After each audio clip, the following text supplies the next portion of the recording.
Recording in progress.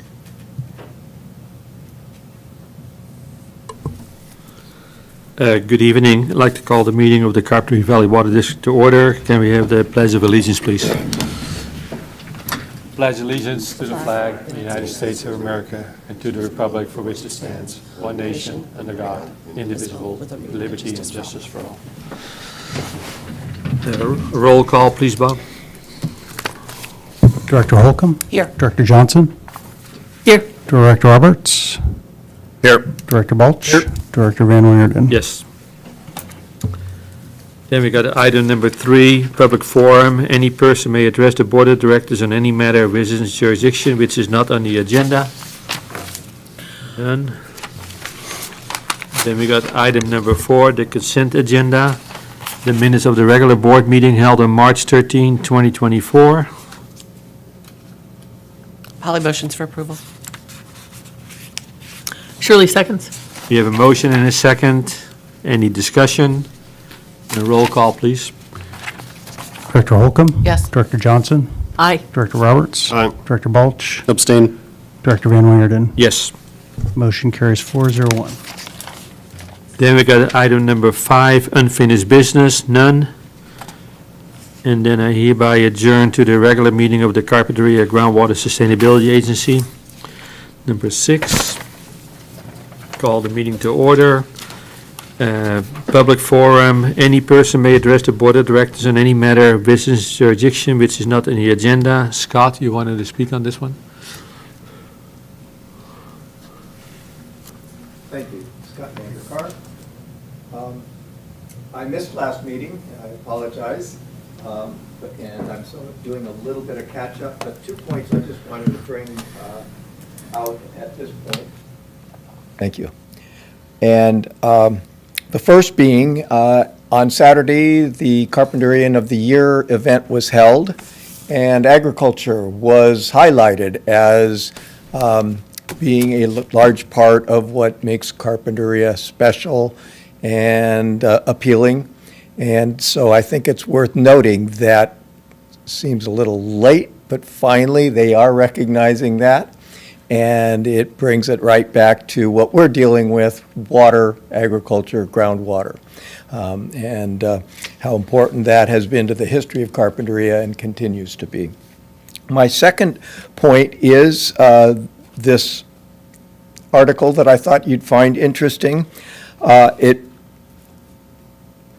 really comes on the heels of some comments that Director Johnson made 2 meetings ago when we were talking about evapotranspiration and water use by crops, and she, I thought, insightfully brought forth some points about it isn't just evapotranspiration, it isn't just crop needs. The whole water picture is complicated and intertied, and this article points to some of those things, particularly from the view of the agricultural community. Of particular note, I would bring to your attention the paragraph that mentions the 25 million, it starts out 25 million feet of water consumed to grow food on the state's 7.8 million irrigated acres. That comes out to 3.21 acre feet per acre. And just as a foundational point, we're in the ballpark when we're talking about avocados in the somewhere 2 acre feet, 2.5 acre feet per acre, even below a state average. So I thought those were pertinent points. Thank you. Thank you, Scott. Then we got item number 3, approval items. 3A, minutes of the meeting of the board held on March 13, 2024. I have a question about the minutes. Sure.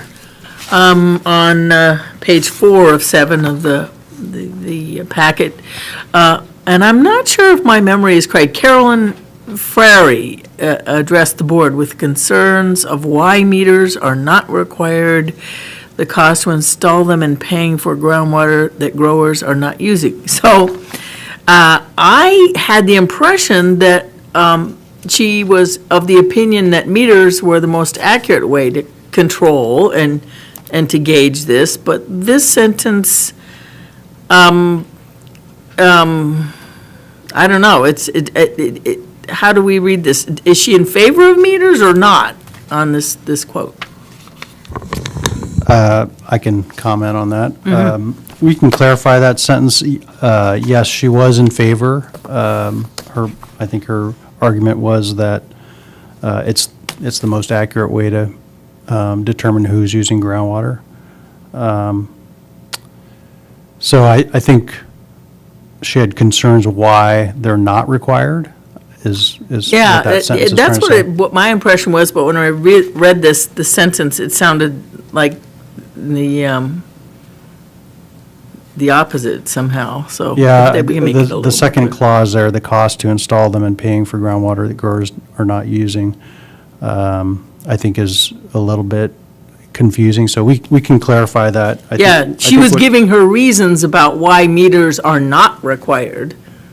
This is the way I read No, it. yeah. But when I heard her, I thought she was in favor of meters as being the most accurate way. So, okay, Yeah, I think the understand. argument against not having meters, double negative there, is that, growers are paying for groundwater that they're not using. yeah, okay. But I'll note that and we'll make the change. So I move to approve the minutes with that adjustment.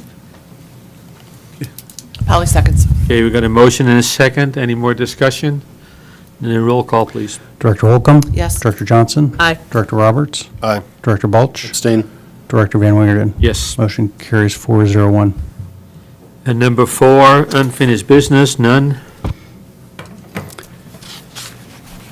Item number 5, 5A, consider draft budget for the year 2025-2026 for information. Bob? Yeah, it's up on the screen here. Unfortunately, it's really small text, so I apologize for that. It's also in your packet.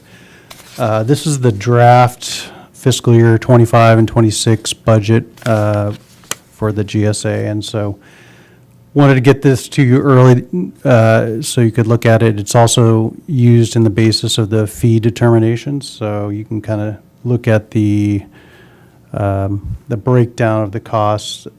Costs are generally escalating with inflation over from the adopted budget for fiscal year 24, and then of course 25 and 26 are projected and proposed.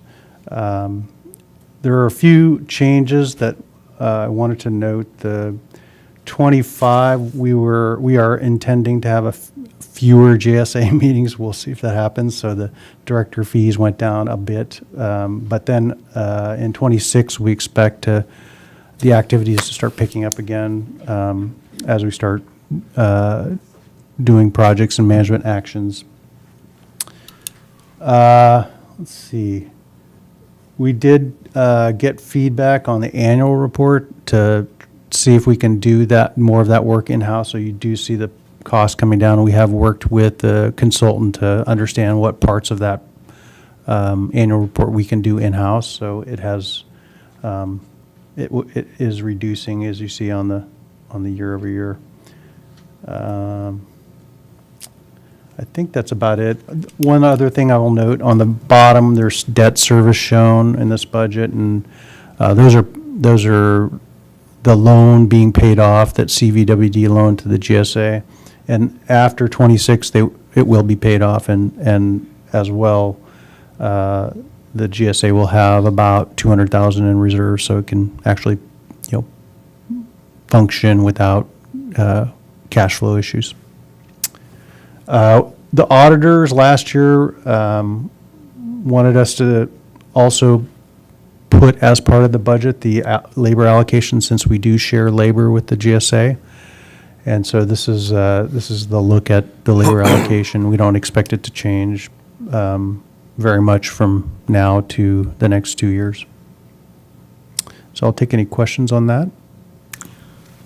I have a question about the $65,000 GSA administration professional services. And this is GSA administration. Does that include monitoring wells and all the technical monitoring and things like that? No, that's the audit and rate consultants. So mostly the audit, though. The Wolf? audited financials. That's Wolf, right? It's Do I have it right? PPW, yeah. Yeah. Oh, I thought that was much less, because that's about as much as well, it's around $30,000 for the district, Yeah, and the GSA is so Norma's telling me it's under 10,000, so I think maybe that was, the rest of that is. okay. Is Thank Ref you. Dallas, yeah. That's kind of what I remembered, that it was much less. Okay. All right. Thank you. Anyone else, any questions? Yeah, what was the step up in that was the administrative professional services, right? What's the step up in the professional services? The 10 to 50? Yeah, so we have a couple of initial projects that we expect that we'll be doing. So the first thing in the GSP is to rank and prioritize all of the projects listed in the GSP, so we can figure out what it's going to cost and when and how long we will do it. Polly or Matt, any questions? Oh, he answered it. I had the debt service question too, so thanks for that. Okay, Bob, I got a question on if the GSA wants to encourage private pumpers to install ion water compatible meters, and we possibly maybe are able to maybe pay $500 towards that. That needs to be in this budget for that to happen, or is that something that we can do later? Yeah, we could put that in this budget. We haven't proposed that. We could also go after grant. The way I've always envisioned it is we would get money for grants from grants to support that kind of a program. Because right now, the county's got $500 available per Right. meter, and then if we want to encourage people to use ion water compatible systems, there will be grants available for that? There's going to be groundwater management grants available, so that would be a good that'd be a project that would fit well with grants. Okay. Yeah. Thank you. Scott, do you wanted to speak? I was going to speak when we get to the fees portion, which is the next item. Got it, okay.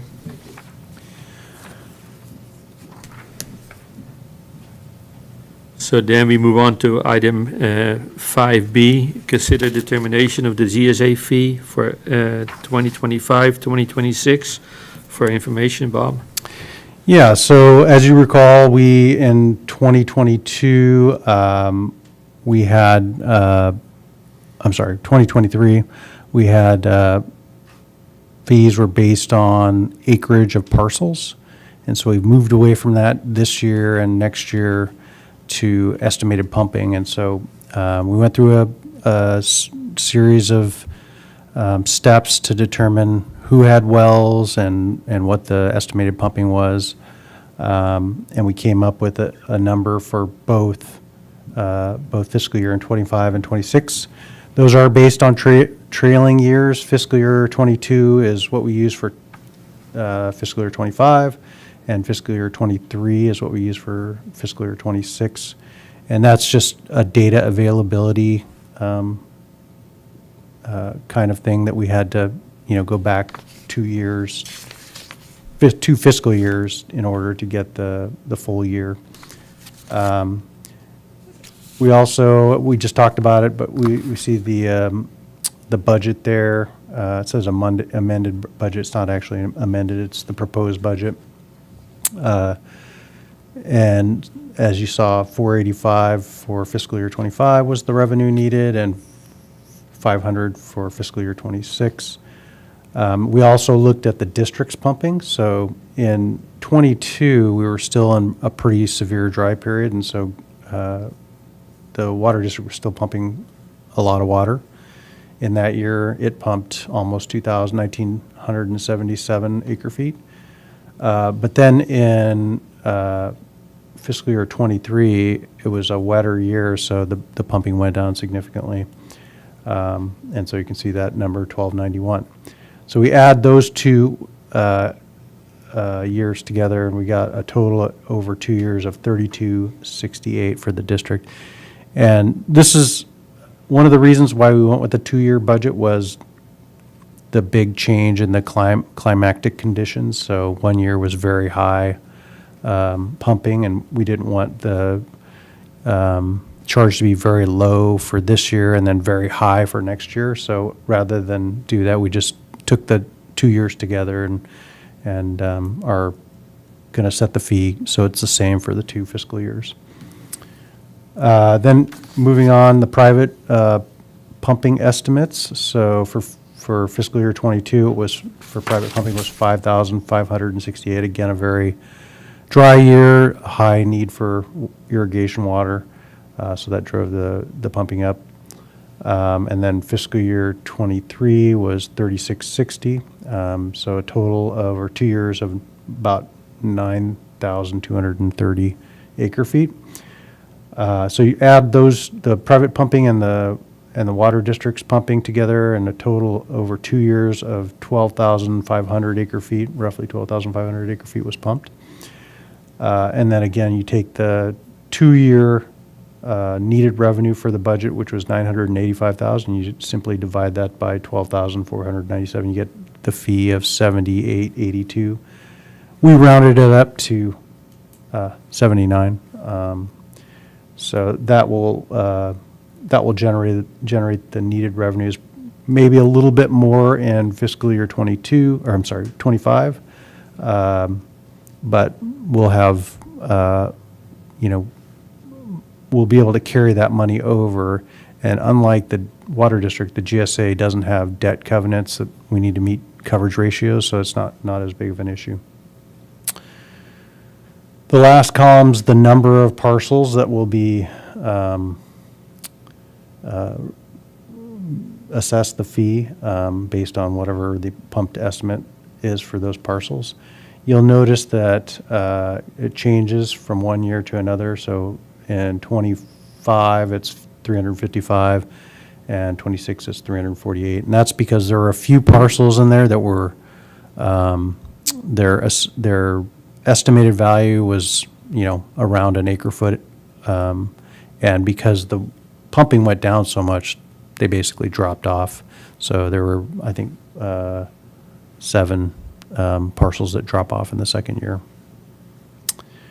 So that's the basis. You'll see when we talk about the notice that we used $79 per acre foot as the proposed fee for the 2 years. So I'll take any questions. Ollie, you got any questions? I did notice that, thank you. What? I'm good, oh, sorry. Well, I'm concerned about the accuracy of it, and I guess it's just an individual circumstance, so I'll talk to you about that Sure. Offline. Okay, Shirley? Yeah, I have so this new billing changing from per acre to per acre foot pumped is going to take effect after 6/30/26 or after 6/30/25 or? It's actually going to take effect in 2024. So fiscal year starts with, so for fiscal year '25, it starts July 1, 2024. So. Okay, so it's starting in fiscal year '25. Okay, 6/30/25. 24. We'll start collecting the money in 2024 in October. The mechanism in which we collect the money is through the tax roll, and the tax assessor sends out a bill in October. And so that's the first round of collection. And then again in April, I believe it is, they send out a second notice or bill. Now I'm confused. I was of the impression that when we switched to volumetric pumped, is that it would no longer be a property tax issue, billed to the property. Yeah, it's not a property tax, it's a fee, but A fee. the mechanism in which we collect it is still the It's same. still the Yeah. same. Oh, I misunderstood. I thought it was going to discontinue, so. Yeah, it'll only be 400 parcels, so not everyone will see this show up on their bill, on their tax bill, like they did last year. So, so the billing matrix will start 7/1/24, but I won't see it on my bill till 6/30/25. Is that right? Well, when you say your bill, do you? Well, yeah, anybody's bill, yeah. For the parcels, Mm-hmm. the first time they will see the bill, it will be October of 2024, is that right? Yeah. Okay. All right, and then it's, like you say, it's trailing, so that's when you're figuring it. Okay. Okay. Thank you. That clarifies. Okay, see any questions? Okay, then I like to, all the private pumpers supposedly got an estimate of what the district think they're going to be pumping by estimate, either avocados or greenhouse, and we used our current meter uses to calculate those numbers. But nobody will be able to prove that they're different for another 12 months. So starting in July, they need 12 months to prove that they did not, or did, if they use more, they gotta, next year we can bill them for more, or for that matter. Well, again, we're basing it on trailing years, so we've already determined for fiscal year '26 that we're using fiscal year '23. Right, but I think most of the private pumpers I've talked to, everybody's in favor of going to the pumping charge, that as long as everybody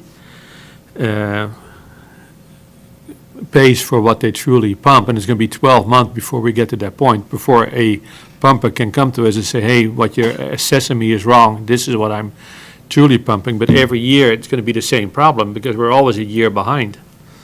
Yes, so what we're trying to do is we're trying to come up with a representative share for each parcel that's pumping groundwater.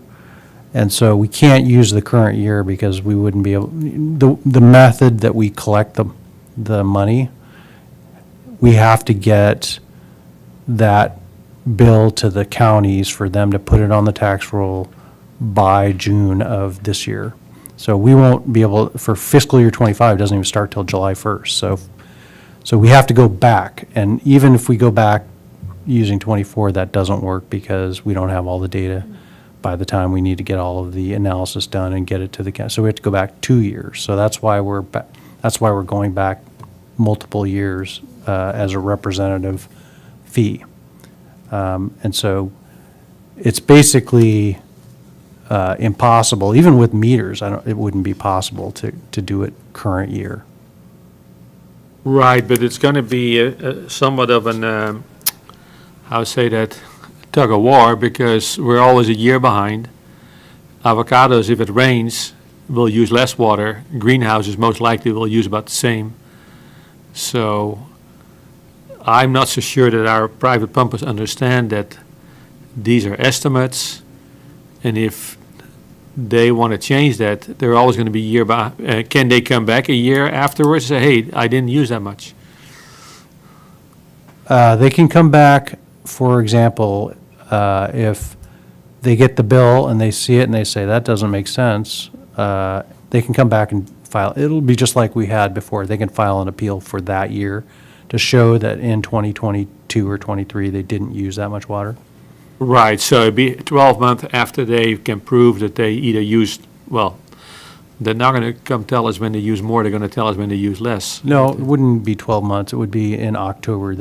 October will be the first time they actually see the amount of the fee, and then they can call me or Danielle and say, what is this fee? And we can explain it to them, and they can say, oh, that's not right. We don't have a well, or we didn't pump. So then we would have them fill out an appeal form, and then we would evaluate that. And if so, the way that we've been doing it is we then, we cut a check back to them so that, Right, but unless the pumper can prove to the district that they use less water, which they'll need 12 months of history. well, yeah, if they don't have, I think I understand your question. If they don't have some sort of proof that they didn't use the water, but they have a well, for example, then, typically we would not approve an appeal. If they said, oh, I didn't use that much water in 2022, we really can't accept that as a valid appeal. They would have to show us some evidence that they did not pump in 2023. Right, but for the avocado growers, it's always going to be a moving target because every year will be different. Yeah, but it's in the past. So the bill, the amount is based on a past year, so they're not going to be waiting for this year. I think that's where the confusion is here, is I think you're thinking it's somehow tied to this year's use, but it's not. It's tied to Right, no, but previous year's you're use. projecting from an earlier year, but if the pipe pumper comes in with a 12-month history, July of next year, then they have a valid reason for an appeal. No. No, we are, the base year, or the basis year is fiscal year '22. It's not '25 or '26. It's not the current year, because, again, there's no way to do that, so, or we would be dealing with the issue you're talking about, where everybody comes in and says, oh, you know what, you're off, because we don't have any data for 2025. We're not trying to project 2025. We're saying, as a representative year, 2022, this is what we determined you pumped for your parcel. Right, but since there are no meters in the valley, there's going to be a lot of I understand the part Yeah. about, Well, and we did, we went through a process where we did estimates, and we sent out maps to everyone, and we said, is this what you pumped? And we did get a lot of feedback from people with records saying, no, that's not right. And so we went through each one of those responses to our letter and evaluated and made adjustments. but how do you know that the pumpers' meters are accurate? Well, yeah, I mean, again, you're kind of jumping ahead. That's something that we want to develop in the next 2 years, is a well registration program and possibly a meter program. In that meter program, we would have requirements to calibrate and test meters so that they're accurate. But obviously, there were growers that could document that they use less water in '22 then. And that's why you were able to, Yeah. So, for example, there were some folks who had records of the zones, written records of the zones that they used, showing, have 200 emitters on this line, and I ran it for, 10 minutes on, every other Wednesday, or what, basically enough for us to do some rough calculations, and come up with, okay, it looks like you were using less water. okay, so we're on the honor system then. So- Well, it's not on the honor system. We do have to have some data. There were other folks who didn't have wells, who said, well, I don't have a well, so I can't be pumping grounders. We went out and looked at those sites, and walked the field, or whatever particular the use was, just to make sure that there was no well. Okay. Scott, you want to speak? I'm afraid to. Yeah, Scott Vanderkar. I have all those same questions. Great questions, Shirley and Case both. And it is confusing, and I guess this gives us a little feel for what's needed for the public meeting that's going to be held, because these are the kinds of questions that are going to be asked. And I have not seen in the minutes, and I haven't heard, if I remember correctly, the board asked for management to come up with a plan to get meters on the wells. Has there been a report back as to a timeline or any of those details yet? No. Not yet, no. Okay. Because, yeah, that's just what we're talking about. And so I'm wondering if a grower does put a meter on, does have it calibrated professionally, if that is an incentive, if that's allowable and an incentive for growers to be charged accordingly, water used. Yeah, if it's. And through the yeah, appeal yeah, process. There was a couple of growers that had calibrated, records of calibration and testing with a meter, and that was provided as evidence. Okay, so that as an example at this meeting would be great, something like that. And last question. How, if at all, does this plan match up to what you learned from your aerial survey of, as an example, a 10-acre piece having 10 acres farmed versus a 10-acre piece where 3 acres is farmed? Did that project change this approach? I'm assuming you're talking about the ET work, or I'm not clear. what Well, you're doing. I'm thinking of we've got a $68 per acre, now $79 per acre. So I guess the question is that per acre in line with what you learned with that aerial survey information? Well, I mean, it's close, so I was actually surprised that it was as low as it was. I assumed that there was less groundwater being pumped, but as you can see, we're on the order of about 6,000 acre feet a year, which is about 2,000 acre feet of additional water that's been pumped. I assumed when we were doing the per acre base fee that it was closer to 4,000, but again, this is the fee itself is close, but the distribution of those fees is quite different from the way we were collecting it before. Okay. Still confused, thank you. Thanks, Scott. Sorry. Go ahead. Yeah, and enlighten with your suggestions on what might be presented. Maybe we should use the visual project management format where you have the, not just the fiscal year, but the fiscal year, the calendar year, and when the charges are accrued and when they're going to be billed. So you have the colored lines going this way, and they'll all line up with the billing. I mean, it's really hard even, for me to visualize that.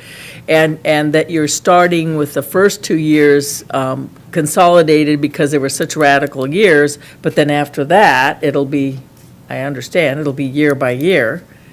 And maybe include the date of, when they'll get the bill and when they can raise objections. And it's to get started anyway, because it really is, and because you also have the county property tax, their timing to consider as well. Yeah, we can work on a timeline graphic. Yeah, like a a project management, vehicle, yeah. Casey? So I'm understanding it. So best case scenario, I put a meter on a well this month. And best case scenario, I can't utilize that data for 2 years? Well, yeah, so if we continue with the method that we're using, which is estimating, yes. Right, If okay. we go to meters, then we might be able to tighten it to one, the Squeeze a little previous years. closer. yeah. Okay, and then, so what would happen, like, if I buy a parcel and they were growing fruit and needed a bunch of water, and then I cap the wells? Am I gonna be stuck with their fees? No, I think in that case, you could probably appeal and say, I no longer benefit from, so there's a category of appeal where you claim, I don't take groundwater and I don't intend to take groundwater, so therefore I shouldn't be paying a groundwater management fee. It's on the appeal form, it's a checkbox, you check the box, and once you've checked that, you're off. Now, you have to, by doing that, you have to sign it as an affidavit. It's a legal document that shows that you're not pumping groundwater. So if you do, then that's actually a violation of the rule. Will, you want to speak? Go ahead. I'm Will Carlton. I have a farm.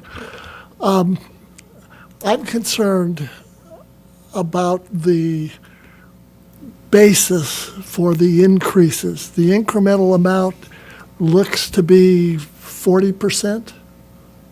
Sorry. No, the incremental, oh, you're talking about on the fee or on the On the fee. budget? Okay. It was from 64 No. to 78. I That's think it's 30%. 60, I think it's 68 to 78, yeah. That 64 is actually one of the numbers used for averaging, so it's 64 plus 100 divided by 2.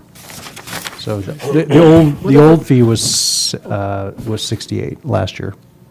What I want to point out to all of you is that whatever the incremental increase is, it's, should be, the same amount of expense increase should go along with that.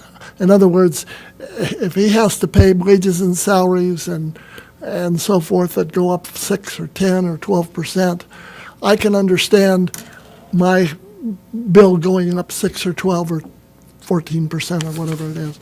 But I want to make sure that you, when I saw that $100 number, when I thought to myself, well, now that is 40+%.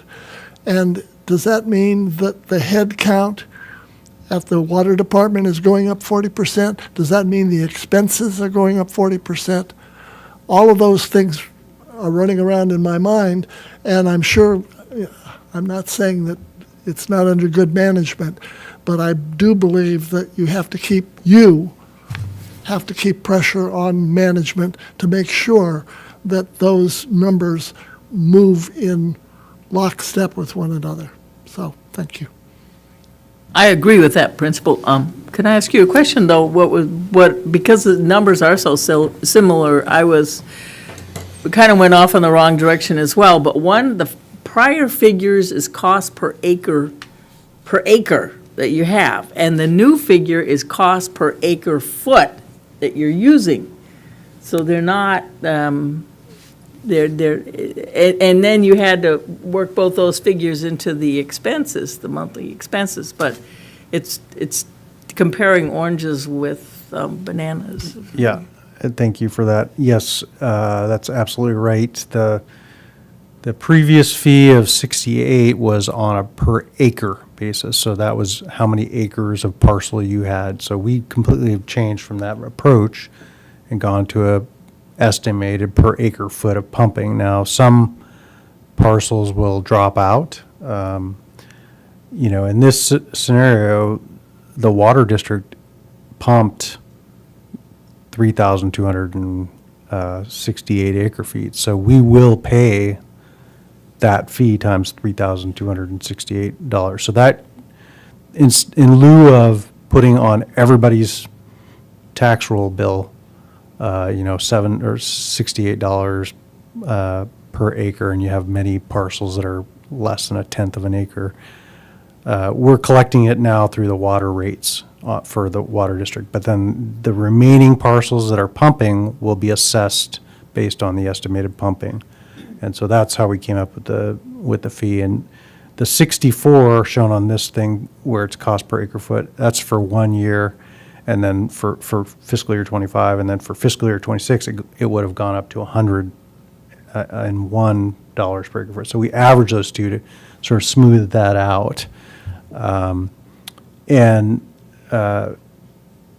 If you look at a budget, let me go back one slide here, because this is all based on the budgeted revenues.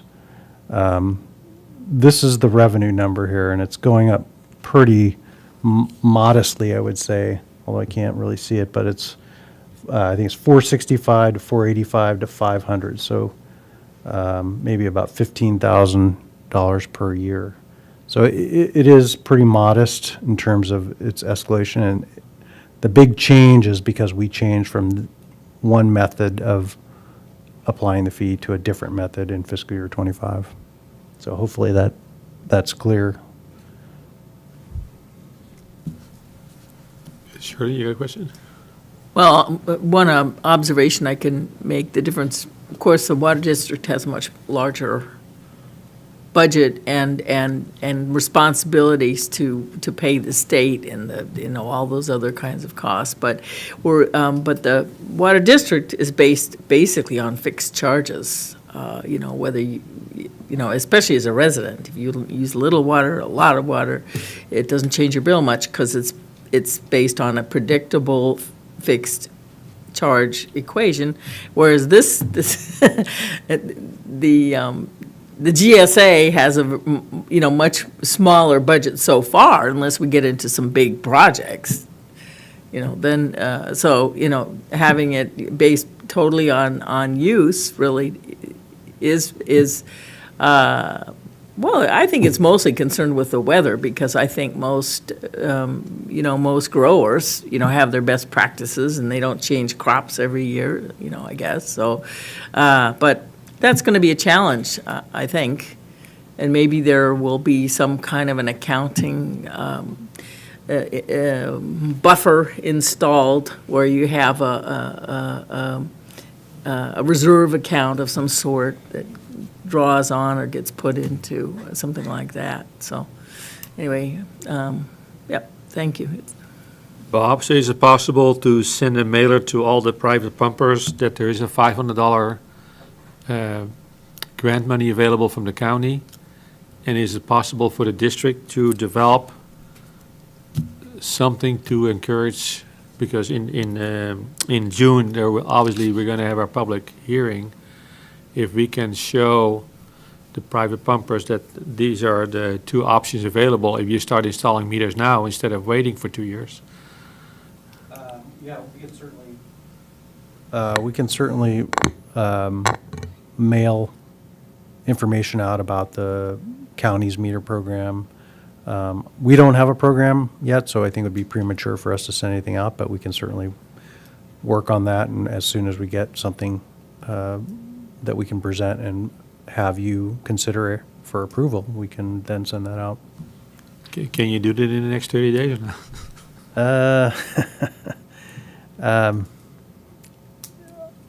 I doubt that we'll be able to get that out in the next 30 days. The public hearing is in, June 12th, so we got a little bit of time, so we'll work on it.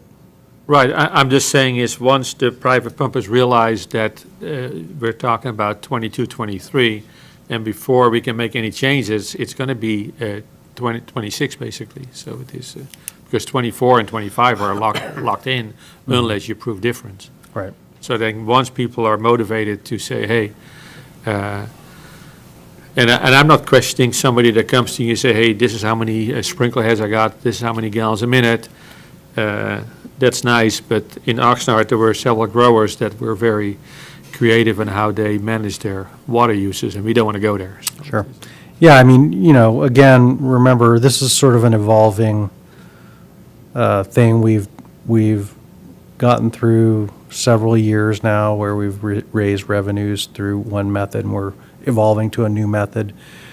It's not to say we won't continue to do that if we find that, yes, it makes much better sense and is manageable to put meters on everyone's on everyone's well and read that on a monthly basis and direct bill. There are a number of things that we can do to try to tighten it up if that's really the desire of everybody. In the end,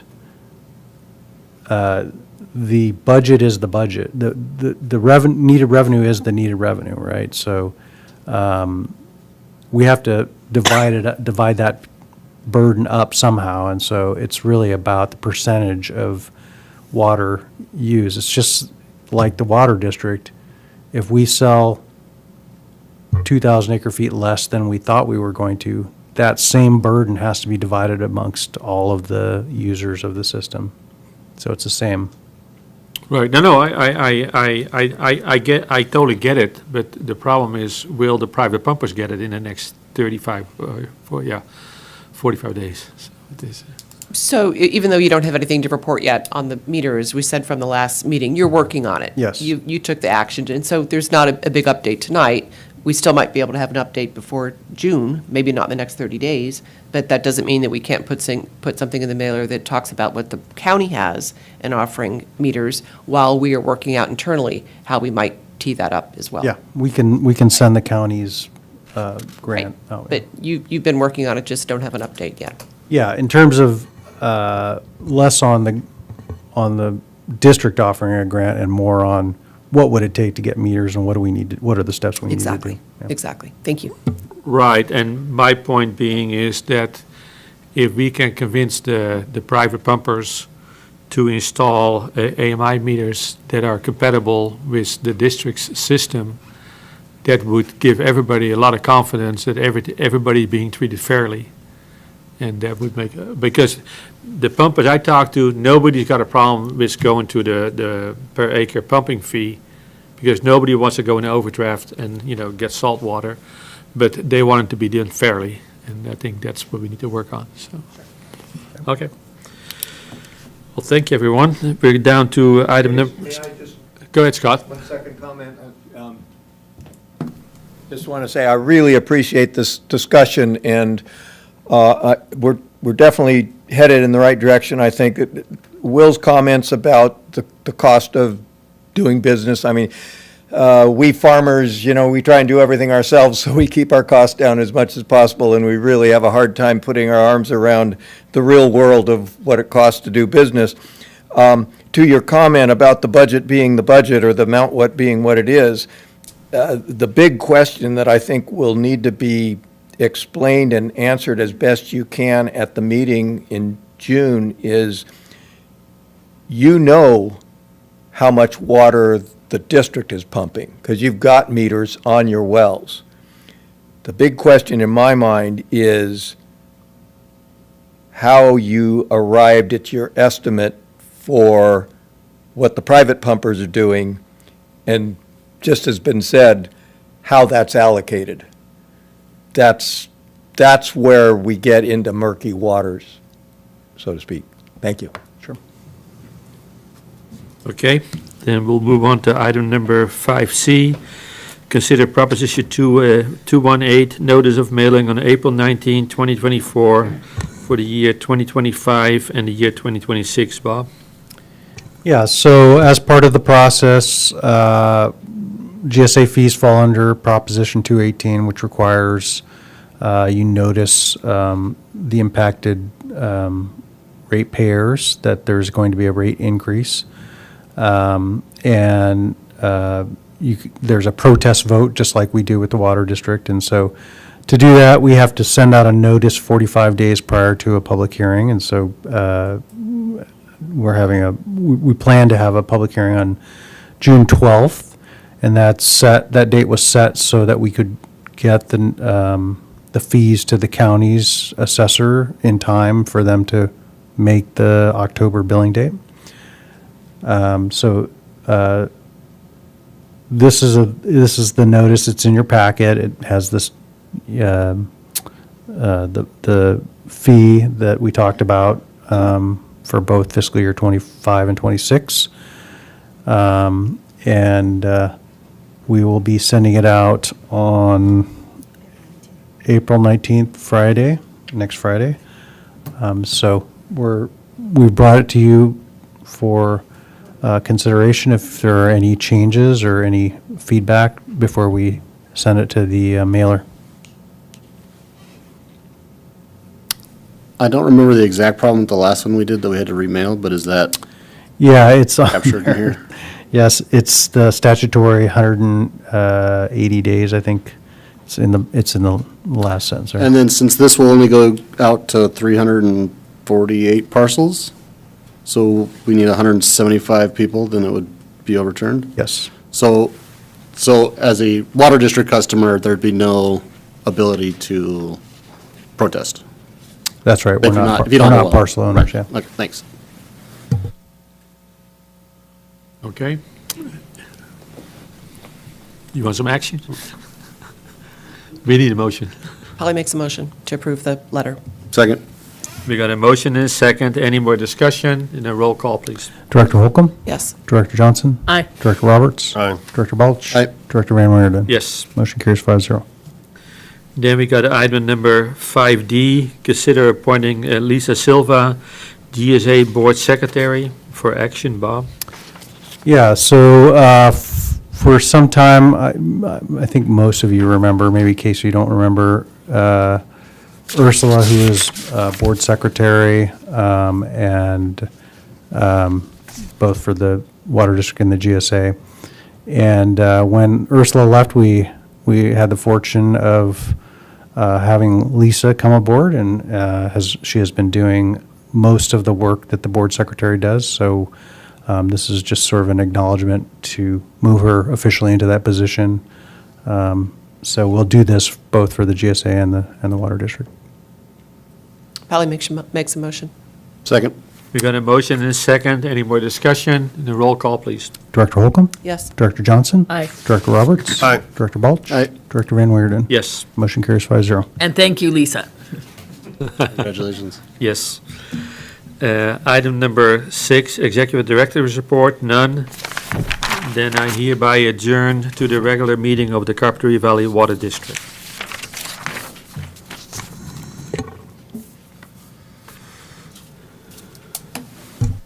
So we got new business, new business number 7A, consider changes to the rules and regulations regarding master meters for action. Bob? Yes, this is back again. We withheld having a vote the last meeting. Director Balch was not with us, and we want to make sure we had a full board to make this decision. And so Mesa will just do a really quick, kind of brief summary of where we were, and kind of at that point, if you have any questions, Mesa will be happy to answer them. Otherwise, we're just looking for a vote. You can just go to the first slide. So none of the information I'm going to show or mention today is anything new. This is all just sort of a quick recap, since it's been a little while since we talked about this, to set the stage so you have all the information before the vote. So I have talked previously about how there are advantages and disadvantages to both individual meters and master meters with sub-meters. And so this is just a brief summary of some of the key points you can think about in terms of advantages for each. So along the top, these are some of the advantages of individually metering. So the state, as you know, is very focused on individualized water management. And so individual meters are obviously more in line with that than master meters with sub-meters. Additionally, the district can communicate leaks directly to customers and provide bill information directly to customers, rather than that going through a property manager or a third party or whoever is hired to manage bills if there are master meters. Additionally, when the district has individual meters, obviously it's responsible for maintaining those meters, versus sub-meters would be maintained through property manager or third party. And then, of course, the district structures its bills with tiered meters for residences, so there's a clear price signal there, whereas that could be obscured a little bit depending how a property manager communicates their bill amount to customers. If they don't provide every line, that might not be clear. Master meter advantages along the bottom would be that the state is obviously pushing housing, and there's a quick timeline there where they want housing implemented. So master meters could facilitate quicker housing development for the reasons sort of that are listed to the right, which is plumbing could be simpler if you have a master meter with submeters. If you have, a really dense, large development, it could be easier to just have a master meter in terms of plumbing. Similarly, at the curb line, it could be difficult to fit services for a bunch of individual meters. And then you could think about, too, potentially there's an argument that individual meters could drive up the cost of a development as well. So these are all just things to keep in mind when thinking about the advantages of the two different options. We want to just again mention that from what we see, most other agencies do allow master meters with submeters, so these are just a couple of examples. How the agencies implement the master meters and what they allow varies a little bit agency to agency, but the general concept is that they do allow master meters, whereas right now we don't. You can go to the next one, Bob.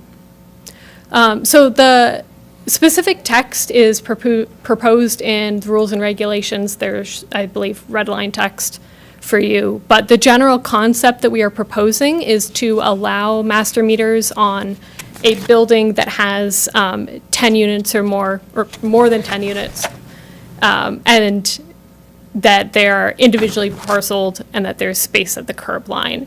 So, if those conditions aren't all met, then of course there could be an argument for a master meter.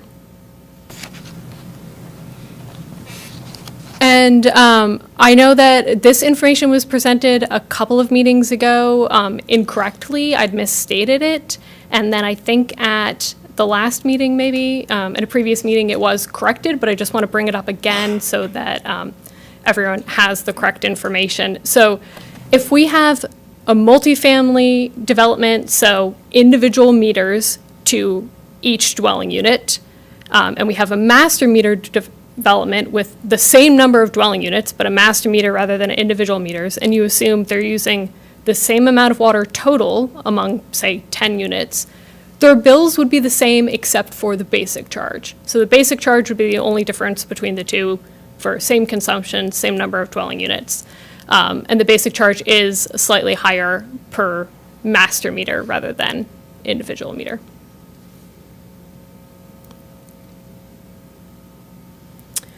And then, so our recommendation has not changed. We are still recommending to allow master meters on those buildings with more than 10 dwelling units. And the text, again, is in the rules and regulations. That's all that I have. So far. Ms. Shirley, any questions? Oh, sorry, Shirley, any questions? No. Casey? So the only question, I guess, the language as I read it in like the red line, it essentially is just saying may allow. It's really not super clear. The district, buildings with 10 or fewer units are not eligible. However, final determination is eligible at the district's discretion, and each building with more than 10 residential units may be eligible for a master meter. So is every application is at the discretion of the district? I think generally it's always at the discretion of the district engineer. Yeah, it's replacing language that says master meters are not allowed. So what it's doing is giving staff discretion to allow in certain situations. Okay, and then we'd see a decrease in the bill of about $75 on the example bill per month? Per development, yeah. Yeah, assuming same conditions, yeah. Thanks. Yeah. Okay, Polly, anything? Matt? Just one question on a slide. Can you go back to the, it was, next one back. No, it wasn't, that one, that was it. Individually parceled, it says there. Proposed master meter eligibility would be if they're not individually parceled, I think. Am I mistaking that? So a 10-unit condo building that's going to be sold to 10 different separate ownerships, that would be considered individually parceled. An apartment house is not individually parceled. Yeah, this might be leftover from, there used to be text in the rules and regulations that differentiated between condos and rental units, and we took that out. So you're right, this might be old. So just for clarity for everybody watching, that should say not individually parceled, am I correct? Yeah, so if you have a building, so one building, really, at this point, we're not saying, I believe, in the text of the rules, whether it's individually parceled or not. So both condos and rental units would be eligible. So that's just Okay. outdated. It's not a So criteria. it could be individually parceled or not. I'm just Well, trying to correct the slide so I understand. I think the guidance that we would give is not individually parceled, because condos are individually parceled, and we were pretty clear earlier that if a development came to us as individual condos, we wouldn't put a master meter in. We would individually meter those. So that should say not individually Yes. parceled. Okay, Yeah. I just wanted to make sure I understood. Yep. And if somebody came in and had a 11-unit building and said, no, I want individual meters, we'd be okay with that? So it's- Absolutely. Yeah, okay. So we're not saying it is completely mandatory. It is up to the builder's discretion. Yeah, that's right. And the water's discretion, provided it's got 11 units or more. What we're anticipating will happen as these high-density development start to occur is each one of them will want to, if we have only individual meters and no master meter allowed, each one of them is going to want to come to the board, make their argument for why they are the exception to the rule. And so, rather than have that, we are approaching it from a policy standpoint where we've defined kind of, or bracketed, not defined, but bracketed kind of the cases in which they would be eligible for a master meter. Okay, so I actually have a question. I talked to Bob about it a little bit before the meeting, is if you don't give your customers the tool to manage their water use, which on a master meter is going to be really hard for a family to know what they're using, not using. My question is to the rest of the board and to both of you, is can we require the developer, if they're so bent on putting in master meters, that they are required to put in an AMI system themselves so their customers have full control over their water use? Is that something we can require, and is the board open to that possibility? Is it already under state law? Not AMI. They need to have a meter, but it's not an AMI meter. Oh, I didn't understand. You said AMI meter.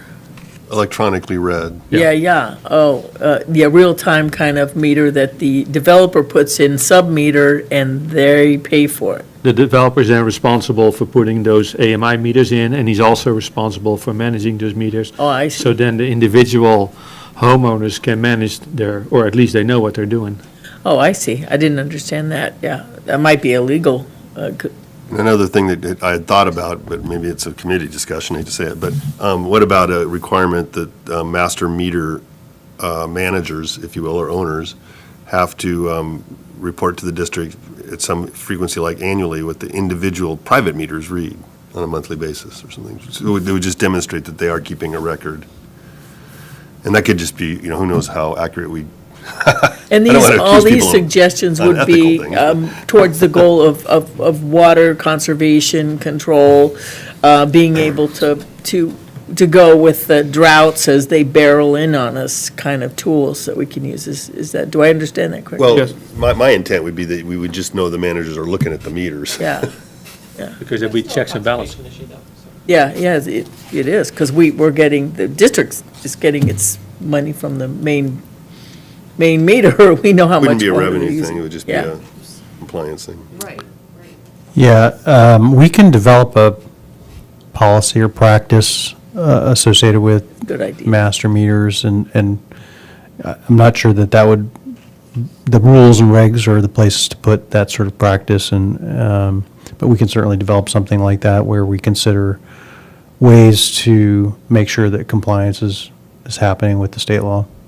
So, yeah, that could be subsequent to this approval if we Right. move forward tonight. Sure. Right, And put a it little could bit be more discussed teeth at the there committee level. that Case is makes looking sense. forward to. Right, take it back to the committee. Right, but how about, so there's no support to include AMI meter systems in? Yeah, Yeah, what we yeah. can do is, again, in this practice and or policy or practice that we would develop, we could consider conditioning projects that request a master meter to put in some sort of, remote read or electronic read equipment. Plus, I like Matt's idea, at least once a year, I'd like to see the numbers. It keeps everybody honest. Right, and it puts some teeth behind it. But I think, so I completely agree with both of you. I just think it's kind of like phase two. Yeah, and that idea would have to be vetted to see if Right. it's possible. Right. And I want to make sure if there's any developers that are going to put in central hot water heating system, that they also measure the hot water. If that, as we, Yeah, as these projects move forward, those are the types of things that engineering review will look at and either ask questions on finding that out or make conditions for those types of things. In case you wanted to know how much hot water was being produced? well, one of the developers said that, and you were there, you were all here when he said that he was thinking of having a central hot water system, but that means you got to meter every individual Hot and home. cold. Yeah, hot water, to me, it made no sense at all. Honestly, to me, it's with solar hot water, it's kind of going backwards. But if a developer wants to put in a central hot water system, then he needs to put AMI meters on those hot water pipes. Can you imagine when the hot water system doesn't work? Everybody's unhappy. Well, I know that, that's why I wouldn't develop a system like that, but if somebody wants, honestly, I don't think they're gonna save a lot of money, because most homes are gonna be built going forward, that's the impression I'm getting, is they're gonna be fully electric with solar collectors, there will be no more gas, so. And they're all instant. Yeah, that's, well, with gas or electric gas. But it's my understanding from the developers I've been talking to is that they're all going all electric, and they're going to incorporate solar collectors to do that. But anyhow, I'm just saying, if we're going to do this, that's fine, but then I want, if there's a central hot water system, I think we should have AMI meters on those hot water pipes. Can I address the AMI point? In the packet of information that I provided last time I presented, the thick packet with all of the research behind it, there was a little bit of information on AMI endpoints on meters there, and based on my research, it sounded like the options was only to have an endpoint on the master meter. There was not a viable option for endpoints on sub-meters that would provide the information to the tenants. Sounded like information could go to the management agency, but there was not a option I found for endpoints that would communicate directly to tenants, so.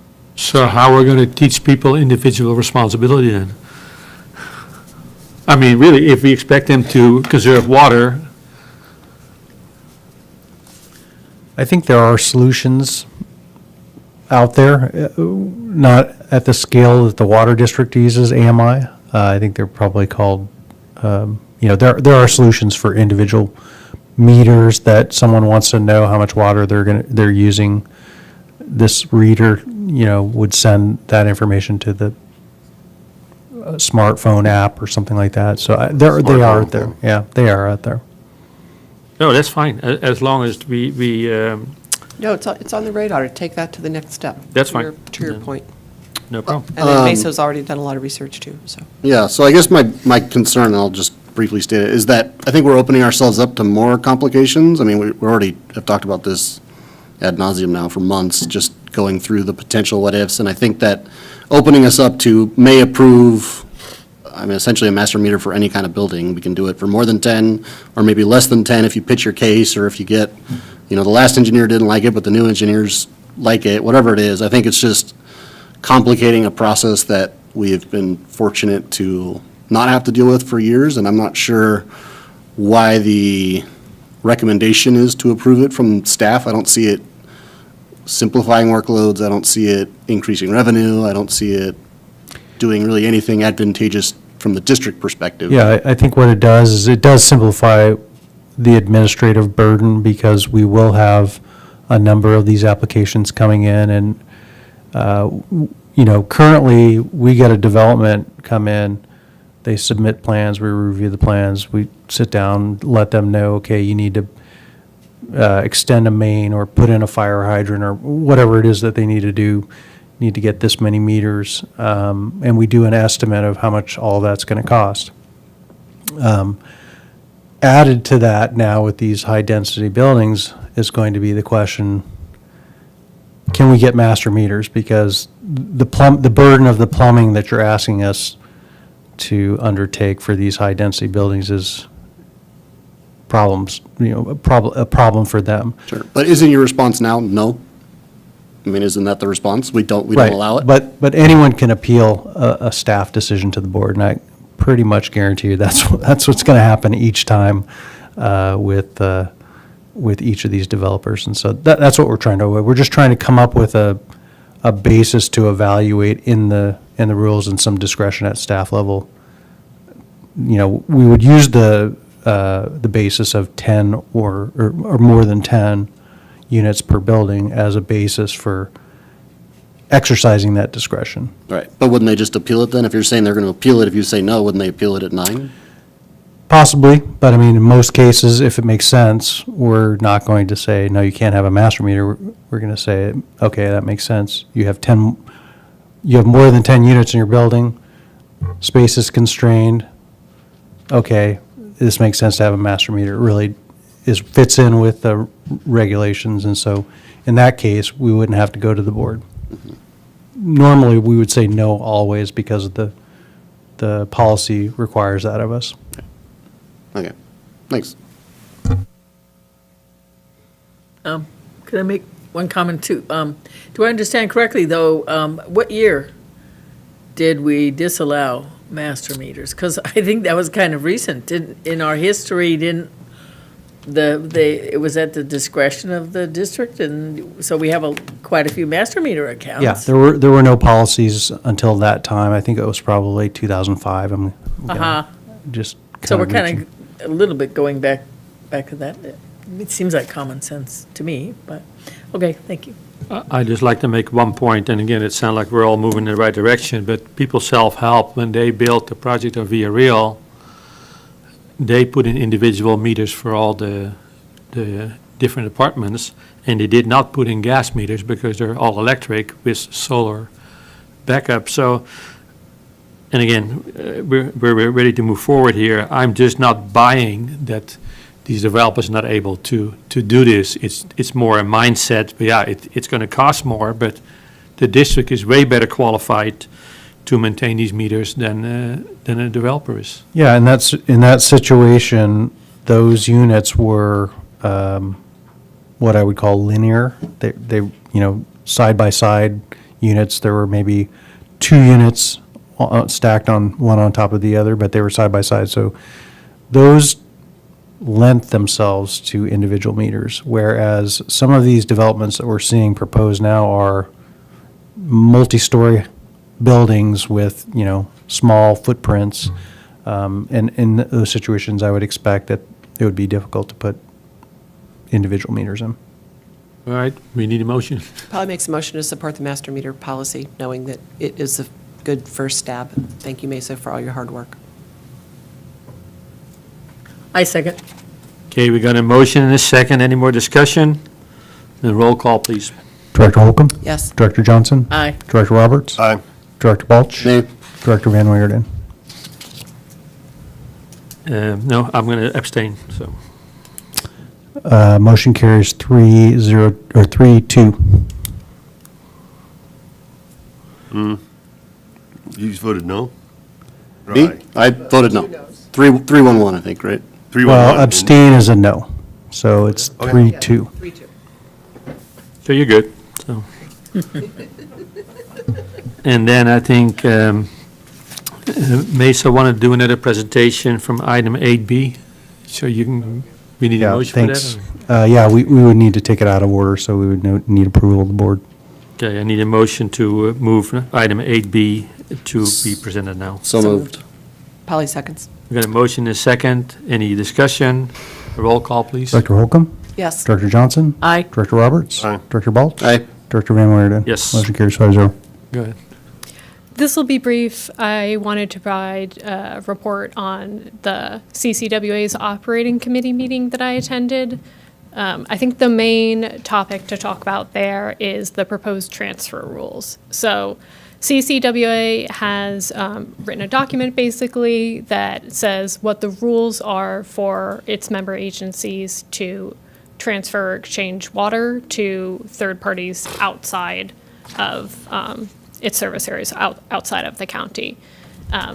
During the committee meeting, we basically just talked about some feedback we had on the rules and some places where we wanted clarification. The main points of discussion were that the timeline is essentially all around the context of the rules is really all around the right of first refusal. So if you want to transfer or exchange water to a third party, you have to give a right of first refusal to the other agencies within the county to instead get that water under the same terms. So the idea is that the other agencies would have to notify the seller within 10 days that they were interested in the water and then provide a commitment within 45 days. So we just asked a couple questions about that timeline, and the intent there is basically to give sufficient time to go to our boards. So if another agency wanted to sell water outside of the district or outside of the county, we would have 45 days to come to you and get approval if we wanted to buy that water instead under the same terms. There was also a little bit of confusion over the availability of Article 56 water, which is carryover water on the state water project. The accounting on that, because we can only use half of it, is a little bit odd, and the way it was written up was a little bit confusing, so we just asked for some clarification around that. And then the other main point of discussion was on the right of first refusal is triggered by a agency coming and saying, we have this deal that we're planning on doing to sell water. So if the terms of that sale change significantly, that would re-trigger the right of first refusal, but it's not clear what substantial change would be there. There's not a clear mechanism that defines what a minor versus a major change into the rules or the sale agreement would be. So we asked for some additional clarification around that, and it sounded like CCA wanted to leave that more to the agency's discretion, so I'm not sure how they've amended it, but since we talked, they brought it to the CCWA board meeting, and I believe got feedback there as well, and so it's still draft at this point, but they have proposed rules. Any questions? Thank you.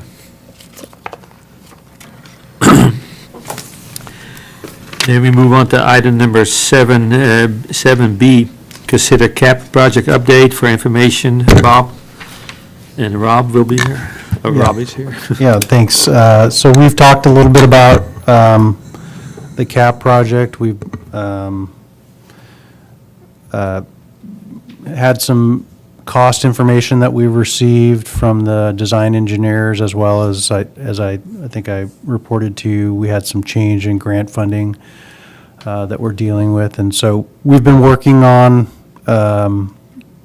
coming up with a summary report of all of that and a plan on how to move forward. And so this will be the first step. This presentation kind of will give you the background of the engineering and some of the things that we've looked at. And then on the 24th, we'll return with some work that Reftalis is working on as far as rate impacts and that sort of thing. So with that, I'll hand it over to Rob. He's got a lengthy presentation for you. Hopefully not too lengthy. Rob Morrow with WSC. I was here almost a year to the day ago. Didn't change the year on the title slide. I apologize. No. So that's my fault. So we're coming here today, as Bob mentioned, we've gotten recent cost information, grant information, and trying to provide as much information to you, the board, to help make decisions on moving forward. WSC is here to represent you, the district, to try to deliver this project in as cost-effective manner as possible and respond to your concerns, specifically, as we've heard, about cost certainty and understanding where costs are going. And so we're coming today trying to provide information to help you understand where we came from and where we are today and where things are going. So please ask questions as we're going through this. Chris Maljan from WSC is also here. He's leading the design oversight. He just wrapped up the last 4 years he spent at Camarillo. They just built a 4MGD desalter, so generally similar technology to what we're talking about here in Carpinteria, and went through the whole design, construction process and through startup. So I'm going to give just a little bit of background information. Chris is going to dive into a little more details on some of the cost factors, and then I'll come back and talk about some of the next steps Bob mentioned. Okay, yeah, we do have Andy Salison from Corollo, who's one of the is the lead designer for the advanced treatment plant component of the project, and is also available to answer questions if needed. Next slide. So I won't belabor this, but why are we even here talking about CAP? We've had 2 wet years, and the intent of CAP is to help address the downward pressure on all of the district's existing supplies, groundwater, surface water, state water project, Kachuma project, combination of climate change and regulations. So SGMA in the groundwater world, environmental regulations with Kachuma releases and other impacts, same with the state water project. So we've got a downward pressure on average yields as well as large swings in yields. So I think we've just experienced that with the extended dry period followed by 2 wet years. But we should note that the groundwater basin, even after these 2 wet years, it still has substantial way to go to recover. And so one of the benefits of CAP is providing that stable supply to the groundwater basin to help prepare for droughts as well as survive during them. But of course, fiscal responsibility is also a key part of the board, and we're interested in supporting that and providing the information we can to help you with that. Next slide, please. So where have we come over the past year? So I was here a year ago talking about cost updates. The message was a little better then because we had just been notified of several grant awards, and so those cost rises were offset by those.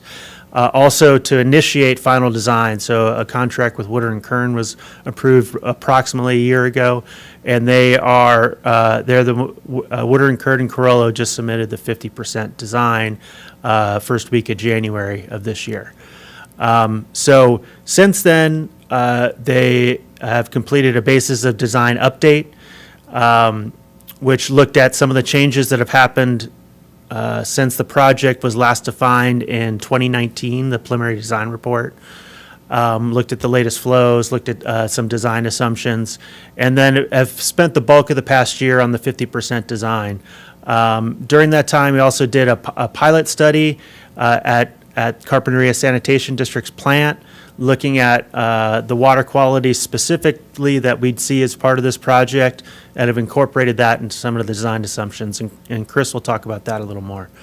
And what we've been spending the last few months doing is value engineering, which is looking at the cost estimate that came in from the design engineer, and looking at ways to reduce costs while balancing that by avoiding increases to O&M and shifting it to O&M, but while providing a reliable project that meets the district's goals.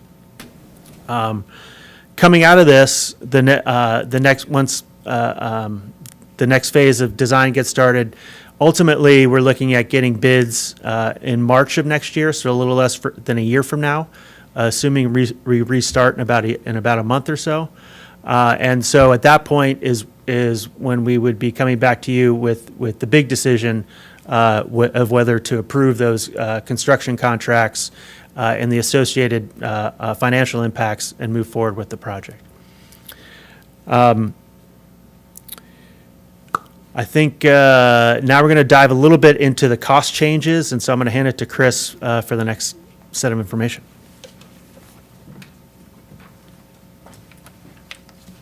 Thanks, Rob. Can everybody, is this good? Hear me? Great, thank you. Yeah, so I want to spend a little bit of time talking about our drivers for the costs that we've seen increase since the 50% design submittal was presented to us in January. Talk about what we have done since receiving that design submittal to help mitigate the impacts for increased costs, and then we'll hand it back to Rob. So really want to dive into the three main drivers for why we've seen costs increase and provide at least some explanation for why we may have seen that. It kind of includes three primary categories, inflation being, a predominant category, some scope changes, which we'll get into, and then the unfortunate reduction in grants that we received notice of earlier this year. Before we continue, though, I want to make sure that we have some, firm understanding about kind of the basis of our costs that we've had to date. We originally received a facilities plan or developed a facilities plan in 2016. Based on the Association for Advancement of Cost Engineering. That level of design for a project typically has an accuracy of about minus 30% up to plus 100%. As we progress design, the accuracy of those cost estimates become more certain because there's more certainty in what is going into that design. So from 2016 to 2019, we have a preliminary design report that was developed. Again, accuracy up to a positive 50%, or effectively, of the cost of the construction for the project. That was developed in 2019, but really the preliminary design report that was developed doesn't contain a lot of, granular details for design. It's really the basis for design. It informs the design to progress to a higher level. So it's so really with that, they're still limited in number of details.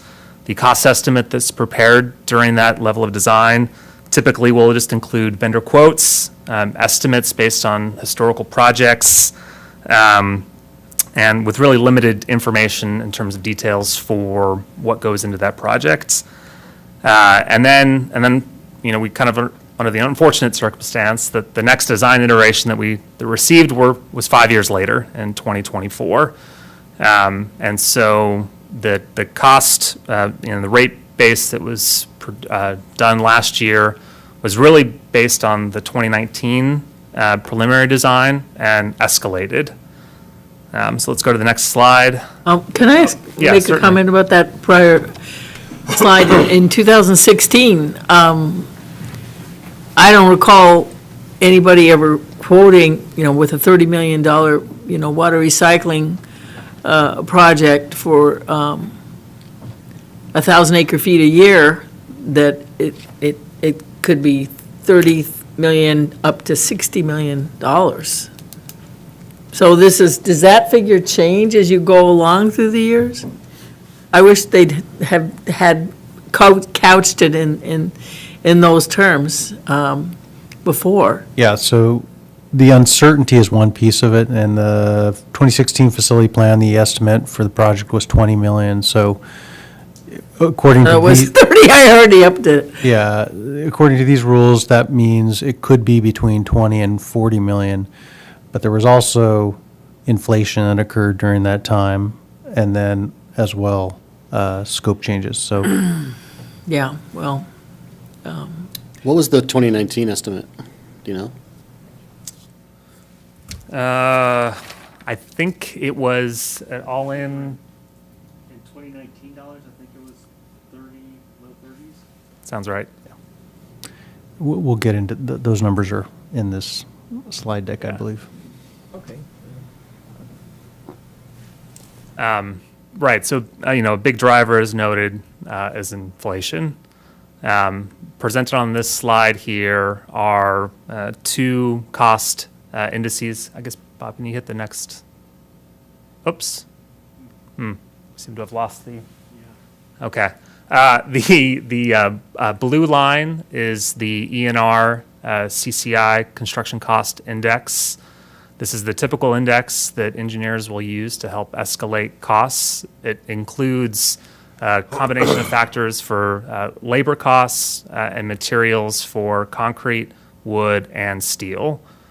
And then in the yellow line is the historical average, which has been about 3% per year. And what is, of course, unique about our timing here is post-COVID, the inflation that we've seen is significantly higher than what the historical average is. So we've seen a 30% rise since 2019 in the ENR CCI index, as opposed to what we would typically expect as about 12%. But that's not the whole picture.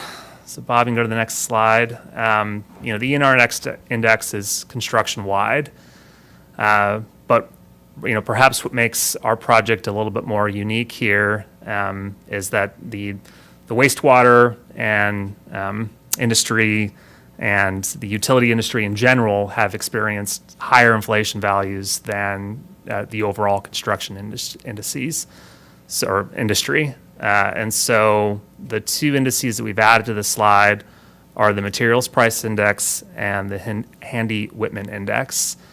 We're showcasing the materials price index that has seen precipitous rise. I mean, there's over a 90% increase since 2019, predominantly because a facility like the advanced water treatment facility that we're proposing here is relatively material heavy. There's a lot of expensive materials that go into this type of project, and so it's going to be swayed by a higher material cost than maybe your typical construction project.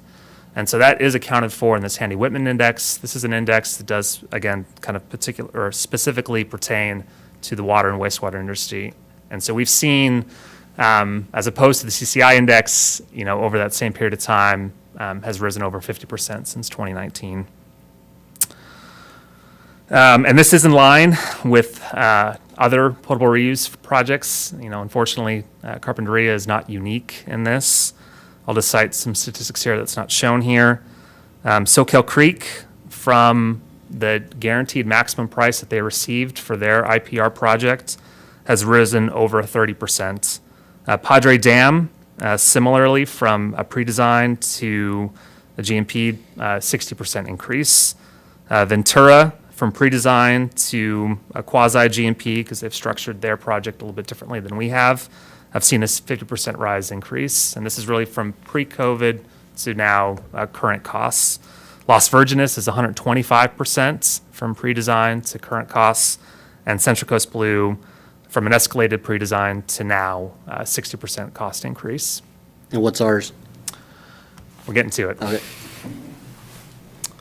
And so that was, inflation, our changes from our pre-design report. This is another component to our cost increase. We'll kind of cover two categories quickly, capital and O&M. For capital costs, we have seen some scope changes from the 2019 report. The kind of major categories I've highlighted here, the AWPF building itself has increased in size. It's due to some assumptions that were made as a part of the 2019 report, including the need for support areas. The 2019 report assumed that support areas like bathroom facilities, break room would be accommodated within the existing sanitary district's facility. Unfortunately, though, we've learned that that facility is at their capacity for manpower. And so by adding the staff that's necessary to run this plant, we need to add support facility staff to our building. Furthermore, we've added some additional footprint for the process area. 2019 report may have been a little bit tighter than the operations would desire, so we've expanded the plant a little bit to accommodate operations. We have pulled back on that, which we'll talk about a little bit in the value engineering portion of this. But from the PDR to the 50% design that we received in January, that was a reason for a cost increase. Another reason that we have for a cost increase is our below-grade equalization tank. Equalization tank is critical for a facility like this because of the diurnal pattern for flows leaving the sanitary district's plant. RO facilities like a constant flow for their membrane process.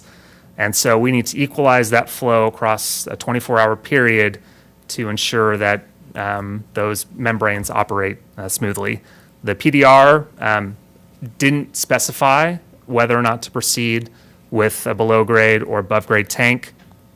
The decision was made to proceed with the below-grade tank, which does carry some additional capital costs, but lowers O&M because we don't have to pump up to that tank. So at the time anyway, because that could be covered largely, or we have a greater ability to cover that by grants, we were moving forward with the below-grade tank. And then finally, we did upsize the capacity of the facility slightly. I think the PDR assumed a 1.2 MGD facility, and this is a maximum. This is a capacity of the treatment system, not necessarily how much water would be produced by the facility. So we've gone from 1.2 to a 1.5 MGD facility.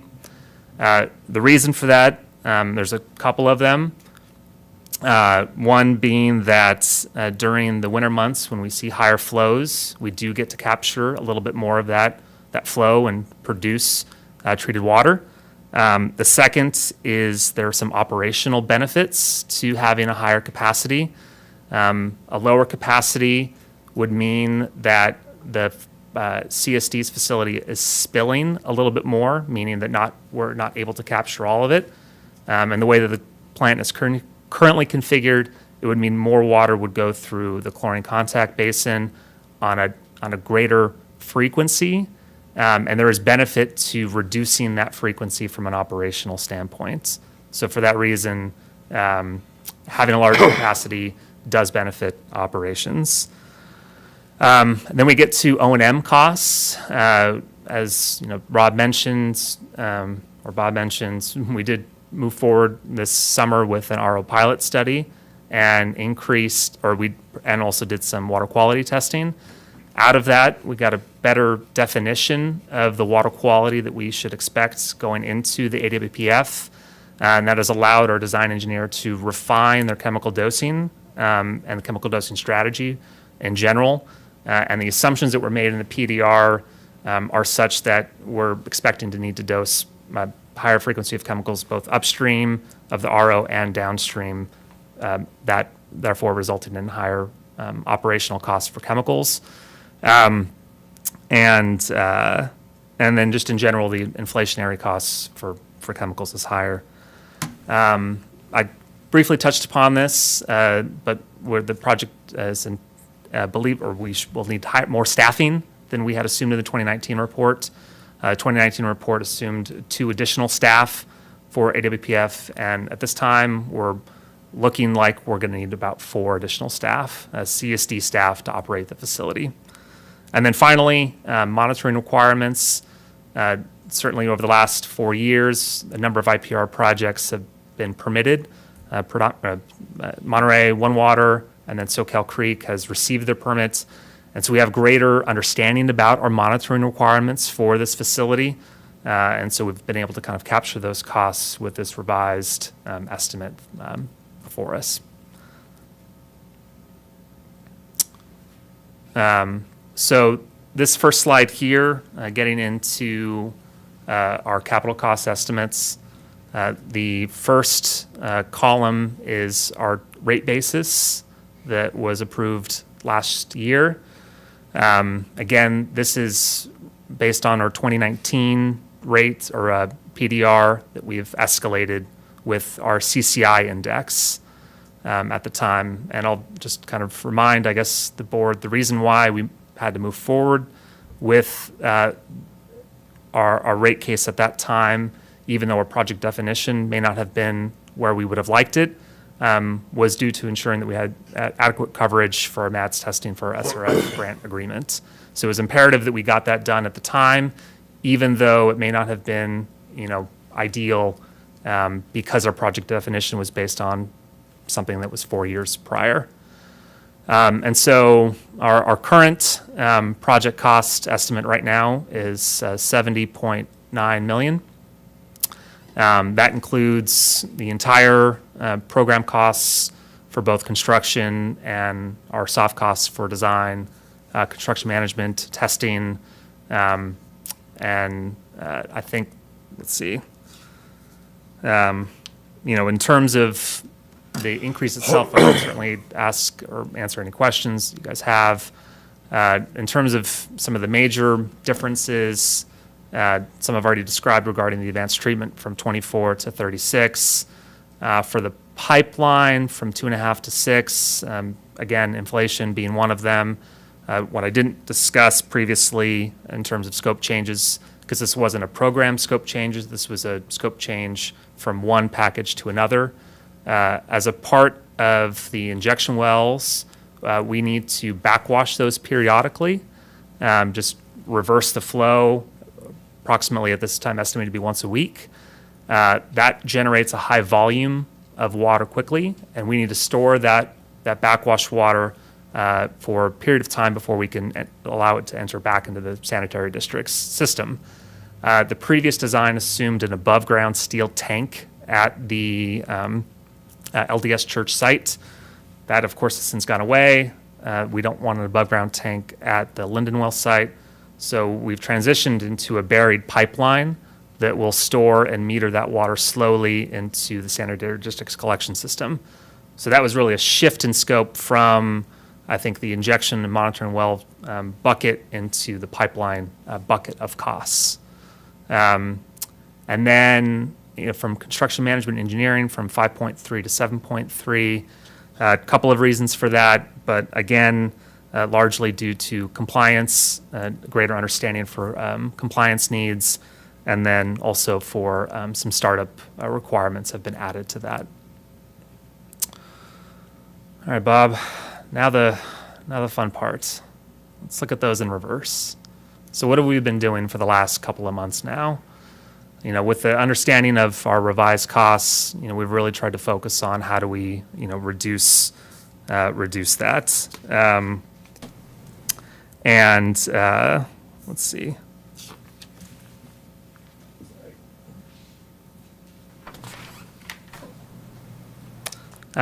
We've been proceeding with the value engineering effort, and this has been a joint effort between our firm WSC and the design engineers firm Woodard & Kerr and Carollo, trying to come up with ideas and ways to reduce our overall capital costs and O&M costs for the project.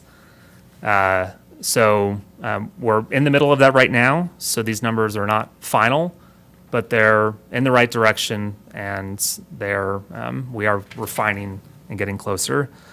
Originally, as a joint group, we identified nearly 50 concepts and ideas to reduce capital O&M or improve project efficiency.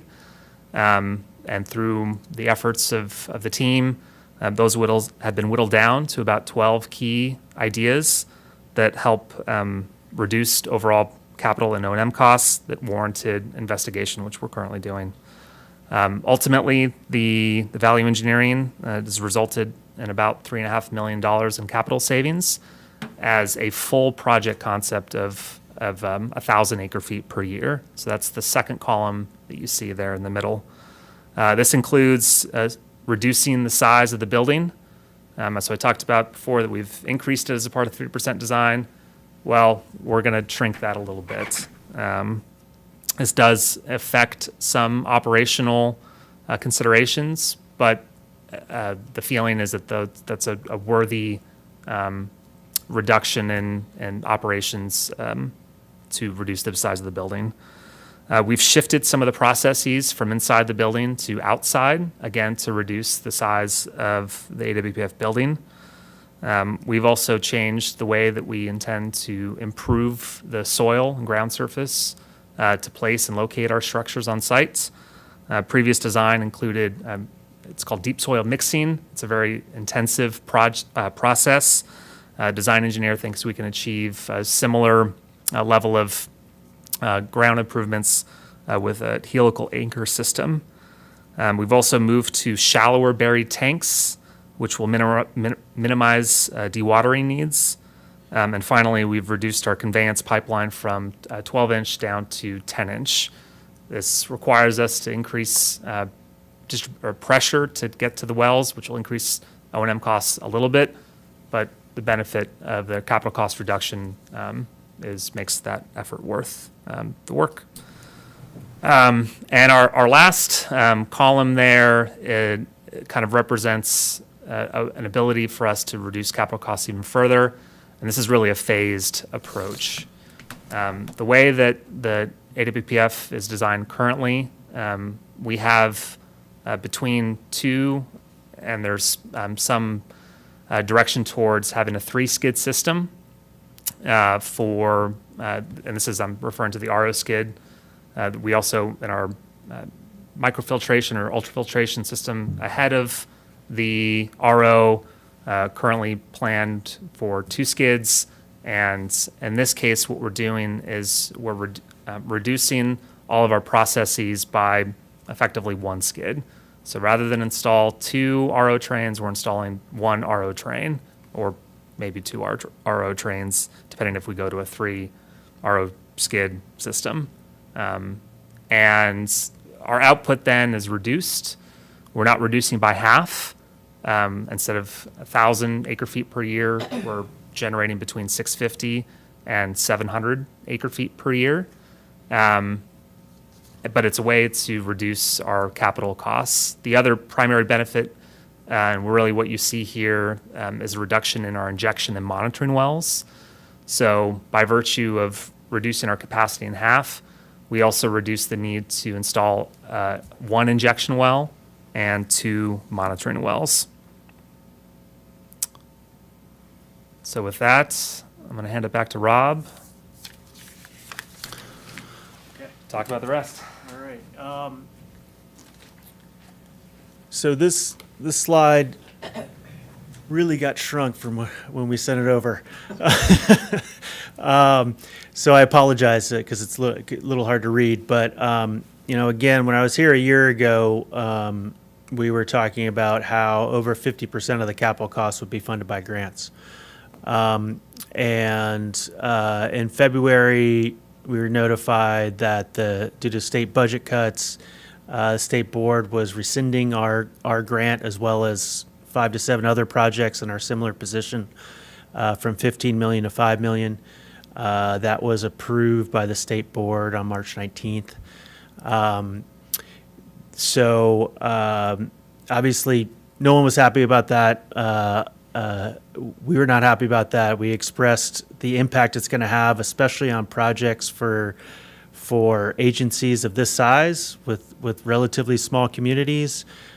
Places like LA and San Francisco, which also lost the grant, have a much bigger tax and rate base to spread that loss around.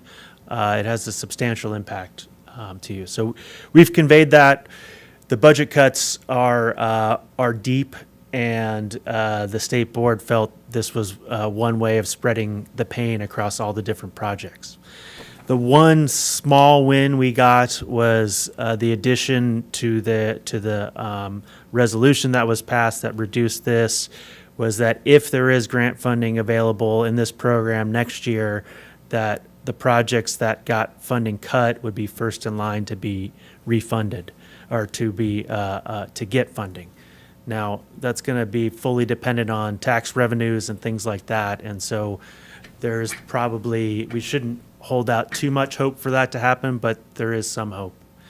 On the positive side, U.S. Bureau of Reclamation Title 16, that's a federal program. We were previously awarded a little under $10 million. We applied again in December to request more funds based on the increased costs. We requested over $9 million, basically took the cost estimate we got from the design engineer and added even more to that. mainly so we don't have to go back again and ask for money. What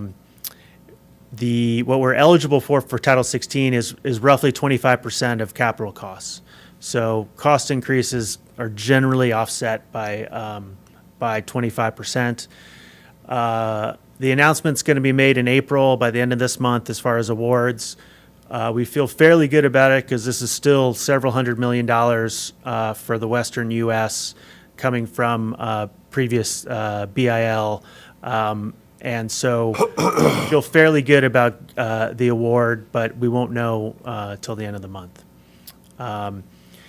We have, the district was awarded as part of through the county and from the state IRWM award, and is eligible to get $650,000 for planning costs. And the district has submitted requests for that through the county. But obviously our focus, so I guess I should say, federal dollars we've maxed out on. The Bureau, part of that grant is we can't go after other federal funds. So even if there are other programs we could pursue, it would reduce the amount we get from our Title 16 grant. So our focus is on state funds.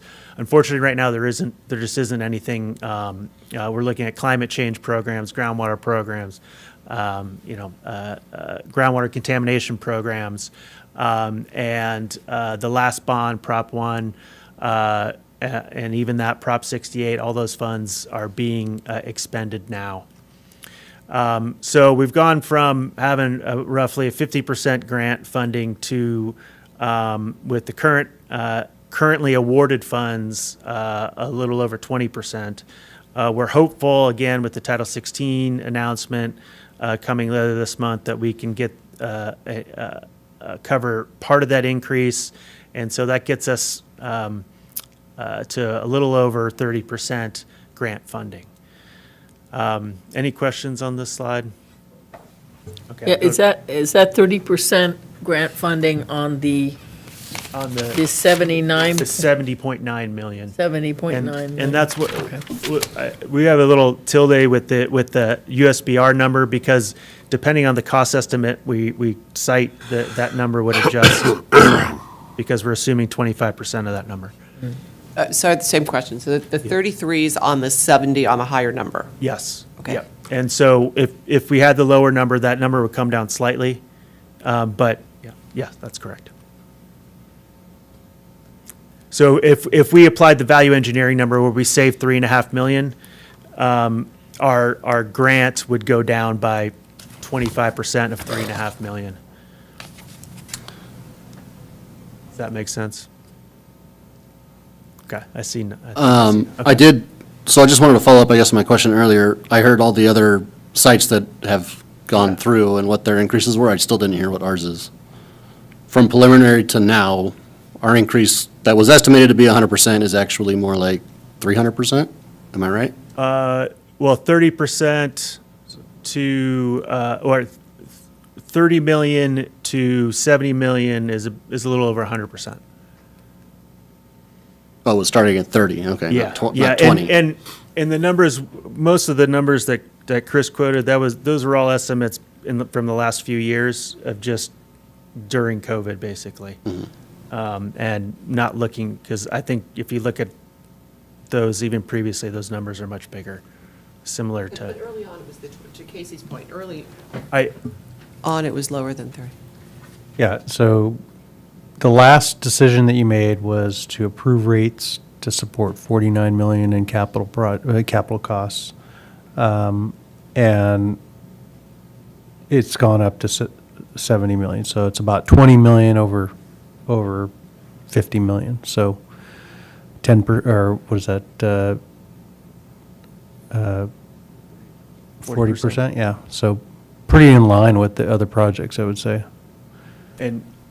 but I think what you're saying is, if we go back to 2016, I don't have those exact That's what I meant. numbers in front of me. I can tell you by. It was around 25. Yeah, Yeah. it's, When we first started. most of those projects have seen the same escalation. So it doesn't make the message any better. Yeah. But it's also not unique to our project. And so how confident are you that the 20% accuracy applies to the 50% design?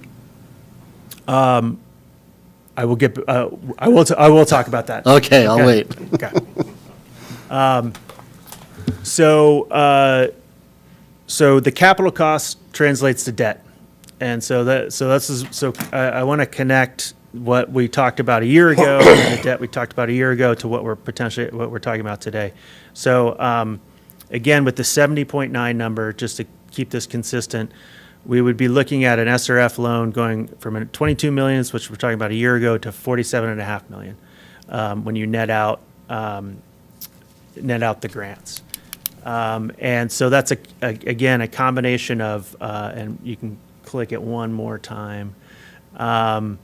It's a combination of losing the $10 million grant, inflation, and changes in scope. And I think the key, again, this is just the reasoning, but the inflation we underestimated a year ago. We took it from 2019 to 2023, and using ENR CCI, and we just were not fully capturing the actual inflation specific to these projects that now that bids are coming in for some of these, we're seeing. And then also projecting forward with inflation has been obviously higher. But there's also changes in scope. And so what's the intent of the initial contingencies in projects is, as the project definition decreases, the contingency costs in those decreases. And the intent is to capture those scope changes. But what this is showing is the scope has changed beyond those initial assumptions. And so, yeah. Were you going to say something? Okay. So right now, again, looking at the 7.9 million, we're looking at a $47.5 million SRF loan.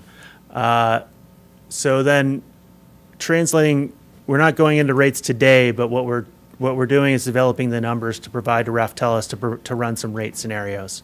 So if you go to the next slide. Can I ask you a quick question? Yep. Is that 47.5 inclusive of the anticipated 7 some odd million? Yes. Like being received? Yes. So including that, it's 47. Excluding that, it'd be another 54. 8 or something? Yeah. That's correct. Okay, thanks. Yes. Next slide, please. So this is starting to get at the numbers that go into the rate analysis. And so on the very left is what was used for the rate analysis last year. Debt service on the bottom, O&M above that, translating to about $3 million a year. If you take that and go with the 50% design number from a capital and O&M perspective, so the debt service has gone up. The only good thing that has happened with SRF is our rate's gone from 2.6% to 1.7 is where we're currently at. So we've got a relatively low rate for the loan right now, but obviously total debt service has increased. And then O&M has also increased, and that 0.5 bar gets at, Chris mentioned it, but the chemical costs have been very erratic and have been substantially increased along with in line with the materials price index. And so right now we're trying to guess where it's going to go, and obviously it's very hard to do that. And so we are showing a range here because we're not sure of where it's going to end up. And so that part of the analysis is going to be looking at a range of potential O&M in the rate analysis. So then the second two columns just translate what Chris just described as far as the value engineering. There's a little bit of savings in capital. It translates to $100,000 per year in debt service savings. There isn't any change in O&M. And then on the very last one, doing a phase one concept of about 650 acre feet per year, down from 1,000. You reduce capital and reduce some O&M. You reduce chemicals and energy, but we have the same labor, we've got the same monitoring requirements, and so you don't get a fully scaled savings on the O&M.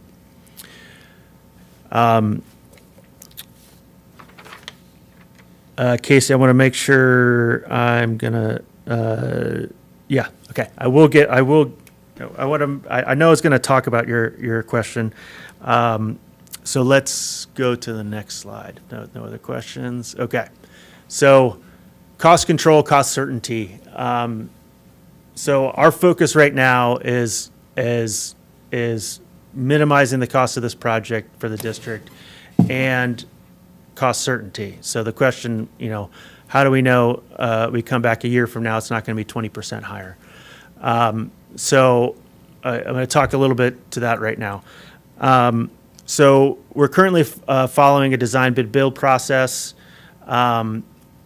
We have taken the 50% design, looking at value engineering. We've identified places to reduce investment. There's also some things that the district could do, like pre-purchasing equipment. It removes some of the markups from the contractor. It adds some risk when you transfer it to the contractor. So there's some pros and cons to those approaches. And then obviously the initial deferring a second phase right now is a way to save capital. So we're at the 50% design. What's the big change from the preliminary design to now is that much of the design cost estimate are takeoffs from the design. So you can measure the length of pipe, the piping within the building, the square footage, lots of different takeoffs that you can measure and put those to line items. Whereas before we had a unit cost per square foot of building or a unit cost per linear foot of pipe. There's still not a detailed level of definition around the electrical and controls, which is one item that has seen a lot of increase recently and is actually, when we talk about pre-purchasing, is one of the items we're targeting because it's got an 18-month lead time right now, which is our whole construction schedule going into this. So that's one of the things we're focusing on. And the assumptions have tried to reflect the changing, or do reflect the change in costs, but there's definitely some uncertainty there. So to get to more cost certainty, you get contractor commitments. So design bid build process will put out bids. You accept the low bid, and that's your number. There's potential for change orders and some uncertainties there. Alternative delivery is a process where you start to the design and then bring in a contractor at some point. There's different methods. You can bring them in and get what they call a guaranteed maximum price at a 30%, a 50%, 75%, depending on the process. And so that is pursued by some agencies to get that price earlier in the process. Generally, you're not getting a lower price because you're transferring risk from you as the owner to the contractor. So they're going to price in the risk of what's going to happen during the design process, during construction, which is now farther out. Also, you still retain the risk of site conditions, which you do with the design bid build process. And I think importantly, you still retain the risk of material price increases. That's part of a standard guaranteed maximum price that if materials go up, you're paying for it. And in the first example that Chris gave of Soquel Creek, which is up near Monterey, the bid started before COVID, and 18 months later, most of that 30% increase was material costs. So we've done it. We have experience with the different alternative delivery projects. We've analyzed it. Where we are right now with the 50% design, we can get to a bid in March of 2025 faster than we can with alternative delivery because of where we are right now, where the designer can continue with the design.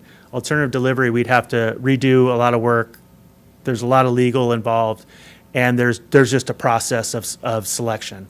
And so the earliest we're looking at is maybe of summer of next year. And then you still have, you're also delaying the start of construction. So you've got some inflation risk in there. The main benefit of an alternative delivery approach is there is likely less cost to get to that number. So design fee, there's $2 to $2.5 million remaining in design fee to get from 50% to 100%. An alternative delivery, you could probably get to a guaranteed maximum price for half that, give or take, depending on the process selected, the legal process and the approvals it's going to take to get there. But again, ultimately, you're going to be paying more, and you're likely going to have, and you're going to continue to have some risk there. So our initial analysis is that if for proceeding with the project, the best approach is to continue with design, to get to a low bid through the design bid build process based on 100% design. And at that point, the board can make the decision whether to move forward with the project. Chris, do you want to add anything for some of the risks over the next year? Or from a cost perspective? Yes.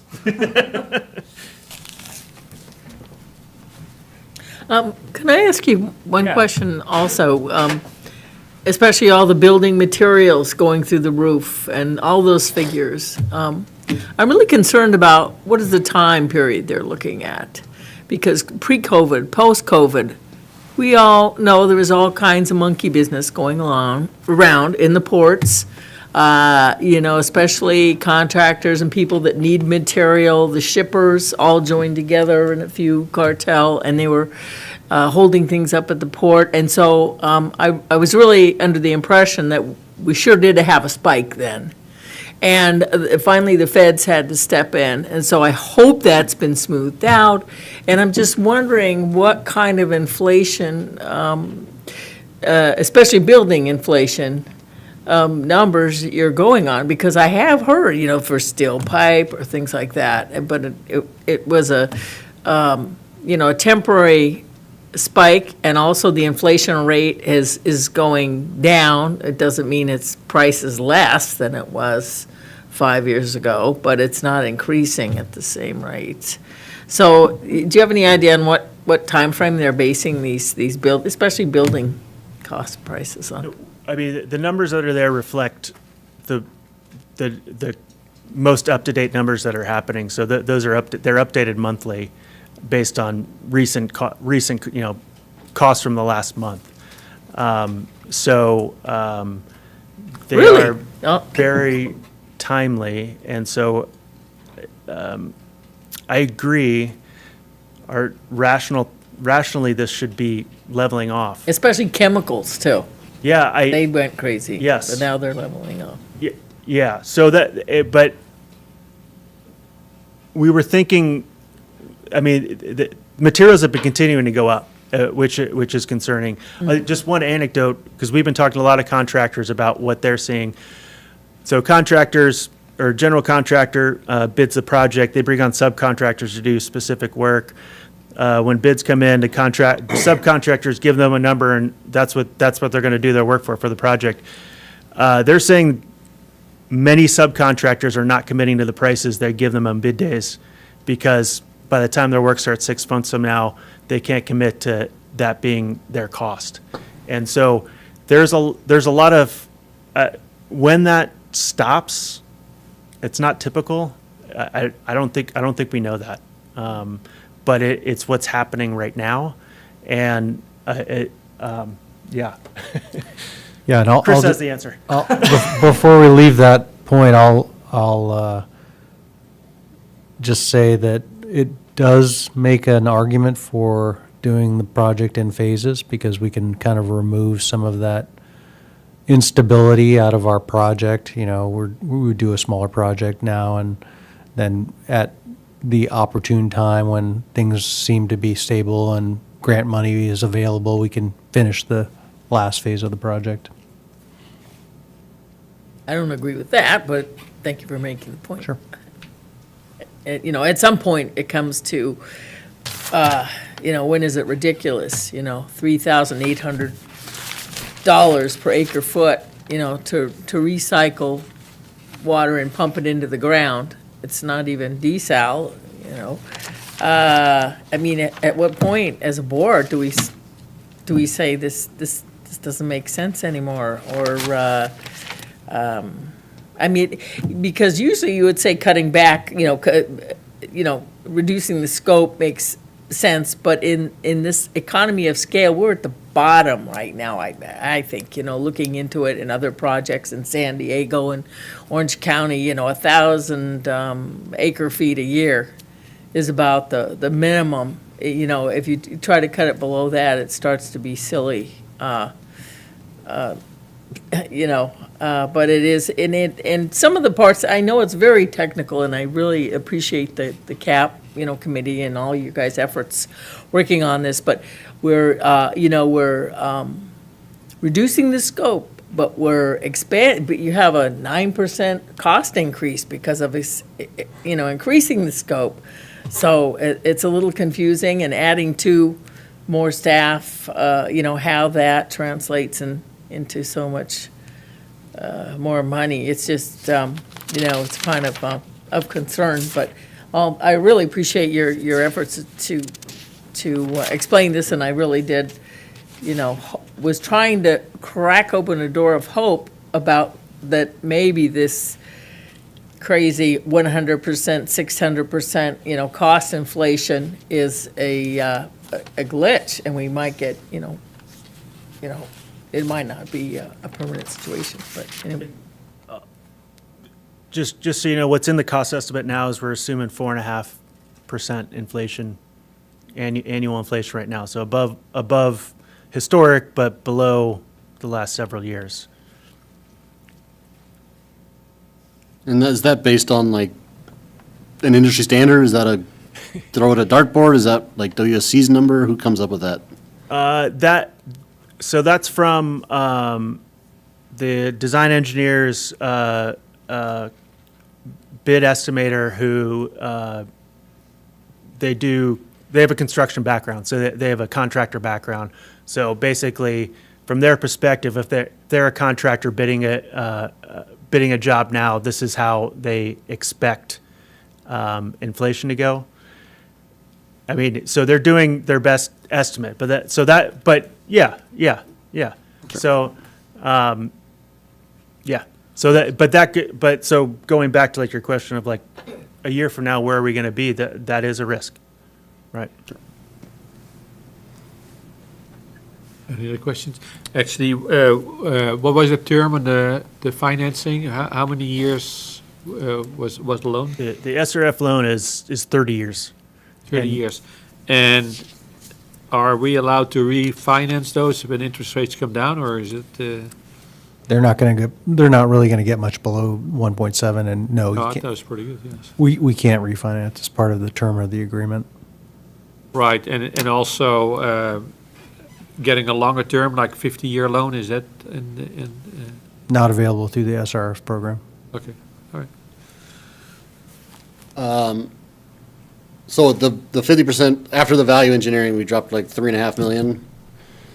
So I guess like, so I understand the concept. Like, I guess I assume that like value engineering would always be kind of the top priority and not burying every tank and, you know, expanding as much as possible. Is that typical? Like, did we not convey, I guess, enough like to that, like, let's keep it like, you know, reasonable? I guess, you know, we only trimmed off 3.5, which isn't doing much for us in the big picture, I guess, but I would have assumed that'd be kind of the top of the list beyond, you know, if we get 1,000 acre feet, we want to do it as reasonably as possible, and to be able to chip off 3.5 million in a month seems like there was a lot of stuff in there that Well, obviously we don't need, I guess. Yeah, I mean, there's trade-offs. So one example was just, the square footage of the building. If you've got plenty of room and it's cheap to build, as an operator, it's better to have more room, be able to bring equipment in and around. But talking to other sites, how tighter spaces have operated, that's where that's an example where we squeezed it down. We were able to make some of the tanks smaller, that then we're able to make them shallower. And so that was a trade-off on some operating parameters of how often we backwash, how much, how the pumps would operate. And again, it just gets a little tighter. And so it's a trade-off. Was that the big, what was the biggest driver in that 3.5, would you say? Was it, I mean, it wasn't the building footprint, I wouldn't imagine. Building? Yeah, I mean, I think it was fairly evenly distributed throughout. Yeah. Fortunately, don't have the numbers in front of us. I think it was fairly evenly distributed throughout. So there, between, the items that I cited, including, oh gosh. Well, I mean, you couldn't cut a skid out, right? But you could make the building a little smaller. Well, right, and that's the concept of the phased approach, is cutting that skid. Rather than make some concessions and trade-offs between operability and production, or operability and the design, cutting the production by removing the skid is just a full-sale, reduction in that, right? It's not a trade-off per se. It's an acknowledgement of a reduced capacity. And then similarly or concurrently with the reduction and the treatment skids themselves, being able to eliminate an entire injection well just cuts that injection well cost in half. There isn't it's not, so that there is, that's why we're kind of pursuing this phased concept, because again, the benefit there too is that we're not reducing our capacity in half. It's from 1,000 acre feet down to 650 to 700 acre feet per year. The reason why it isn't a half reduction with our two skids to produce 1,000 acre feet per year, really maximizing our production of water. So during the course of any one day, one of those skids will turn off. When we have one skid on, that skid is on 100% of the time. So that's because of that, because the skids turn off to maximize that 1,000 acre feet per year, or I should say that because that skid is on 100% of the time, notwithstanding clean in place processes or other downtimes, it is a full benefit of that skid. I'm not probably explaining myself very well, but all I'm trying to convey is it's because we're reducing our equipment and processes in half, we're not reducing our output by half. So I guess I understand the phase one concept, but to get to the 50% value engineering phase, at the 67.4, I guess what were those reductions like? They were across kind of everything globally, you were saying? It doesn't have to be real specific, but. Right. I'll interject because Andy Salveson's on the line, who's leading the design of the AWPF. Andy, are you able to chime in? Yeah. Hey, everybody. I've just been going on a nice long walk for the whole meeting here. I'm down in Ventura. I apologize for not being there in person. So just a couple things, and also Craig Erickson with Water and Currents also on the call.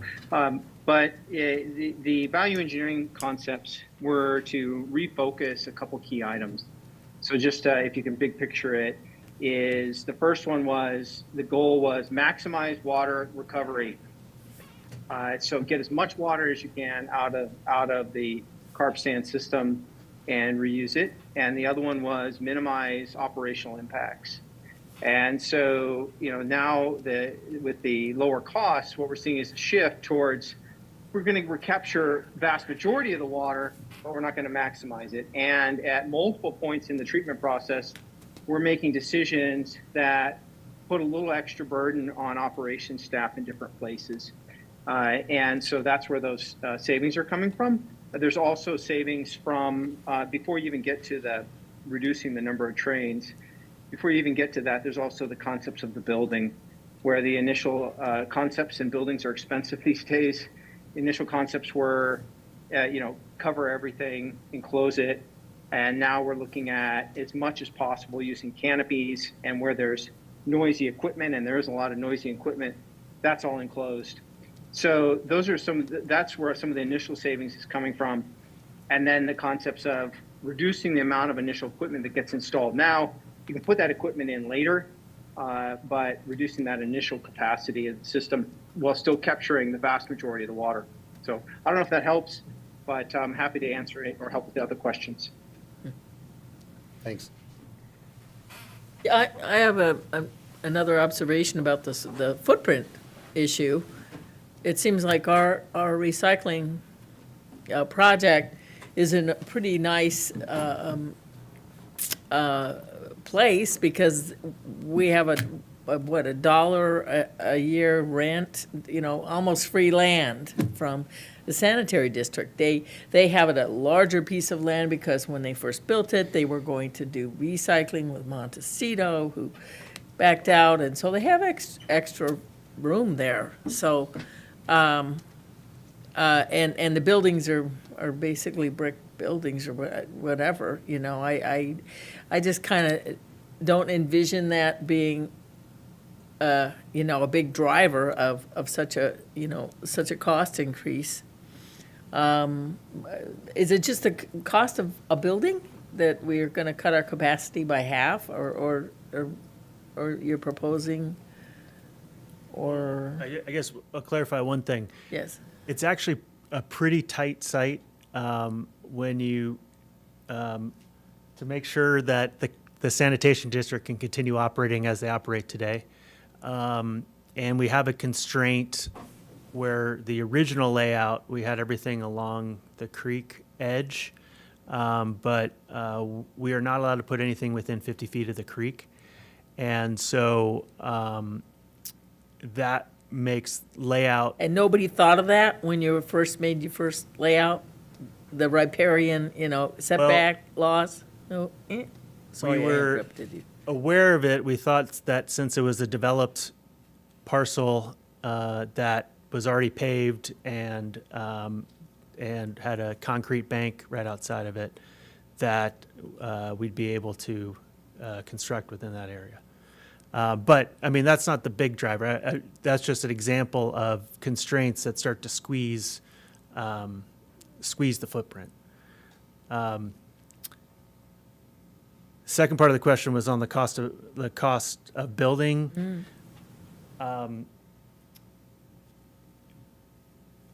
I think we're still grappling with the costs.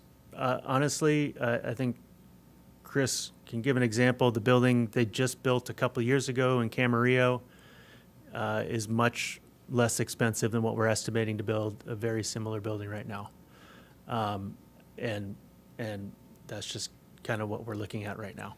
Yeah, I really appreciate you also sharing, market scenarios, particular examples. But if you did want to go for an example, you could pick and choose, what's more, what's less. But I hope we can do, because at some point it's just it doesn't make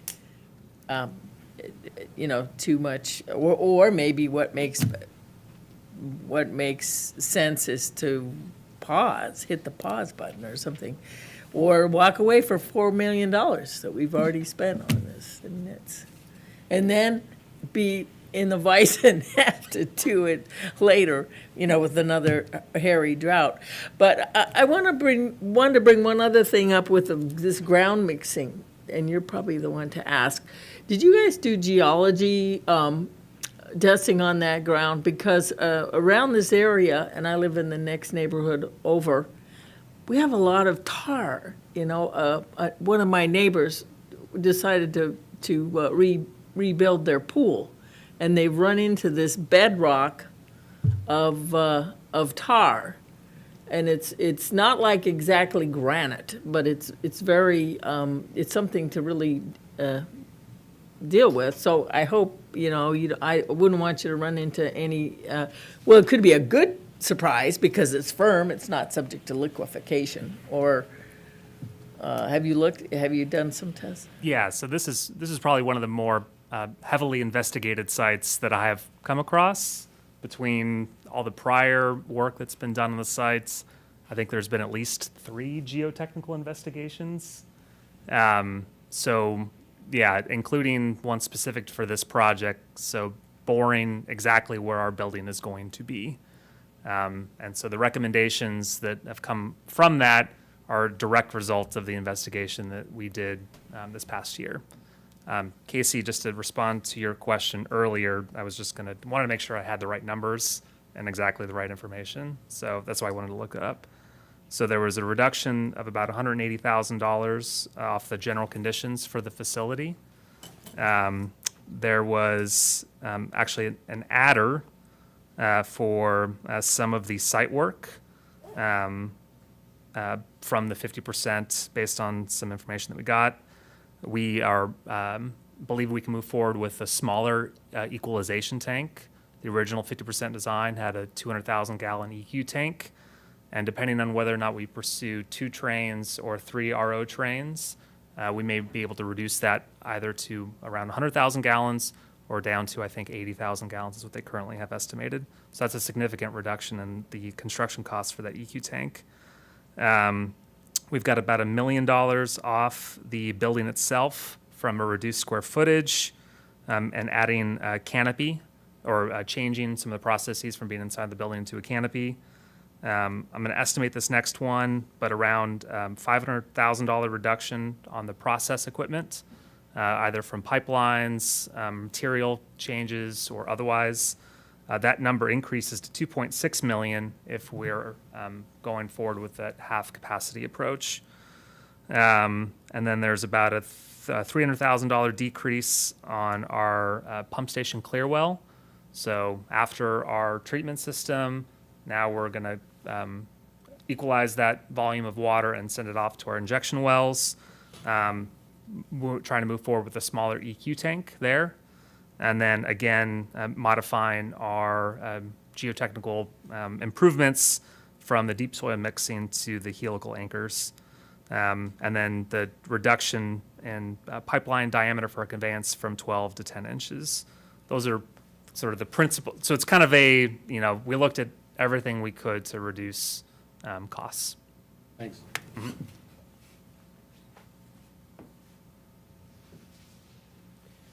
So I'll just say, I agree with Shirley, and I'm thinking about the early numbers that we first were looking at, which really were, I think, in like the mid-20s years ago, and it was actually supposed to be up and running by now. And it's certainly a shame about the grant, and I know we're doing everything we can to maybe try and get that new one. We'll know about that this month, so that'll be informative. And I can understand that inflation played a role, frankly, because of where we have been. But my focus is more on the scope. And my focus is more on not just scope in terms of where we thought we were, like all those initial diagrams, the carp water was right up against that wall. Craig, I know you know the one I'm talking about, right up there. So it's that. It's going from 2 people to 4. It's going from now having to have a facilities for these people that we now have, and then the chemicals, and then the pilot, which resulted in us having to make some changes. So you have that kind of scope that was beyond scope creep, but now you're saying let's now cut this down from 1,000, which was already very small, to 650, and we're hoping that gives us what we need, but it's also, it is still pretty high cost. So, I'm kind of looking at that too. And as I said years ago, my concern was that we're so small here.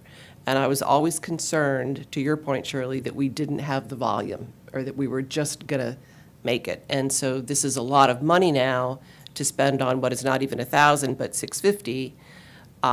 So obviously, I'm very concerned, and I commend everybody on the work that has happened in the past few weeks since we finally discovered this, and also the grant that we ended up not getting, or has been cut back. But I just think that I'm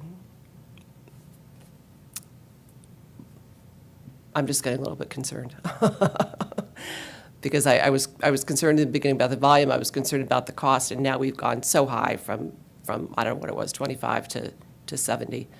But again, that's notwithstanding all the hard work you've done. So if we could just come up with a cost-effective phase one, if that would get us where we needed to go, and we were sure about all those variables, which we were not in recently, then maybe we still have some work to do, and we'll see what happens, but I'm a little concerned. Actually, I'd like to make a comment. Bob, when we started this, and I wasn't even around when you guys did, but was the factor of non-available state water and the cost of it factored into reducing the cost of the purification project? Because obviously, yeah, if it costs us $3,000 an acre foot to do this now, or 3.5, how much are we saving by not bringing in the 1,000 acre feet of state water that they wouldn't give it to us in the first place? Yeah, it varies depending on the situation. And drought, in drought periods, we paid $1 million for 700 acre feet, I think 2 years ago or 3 years ago. And that was before delivering and treating it. And so, it gets very expensive during the height of a drought to access additional water, supplemental water.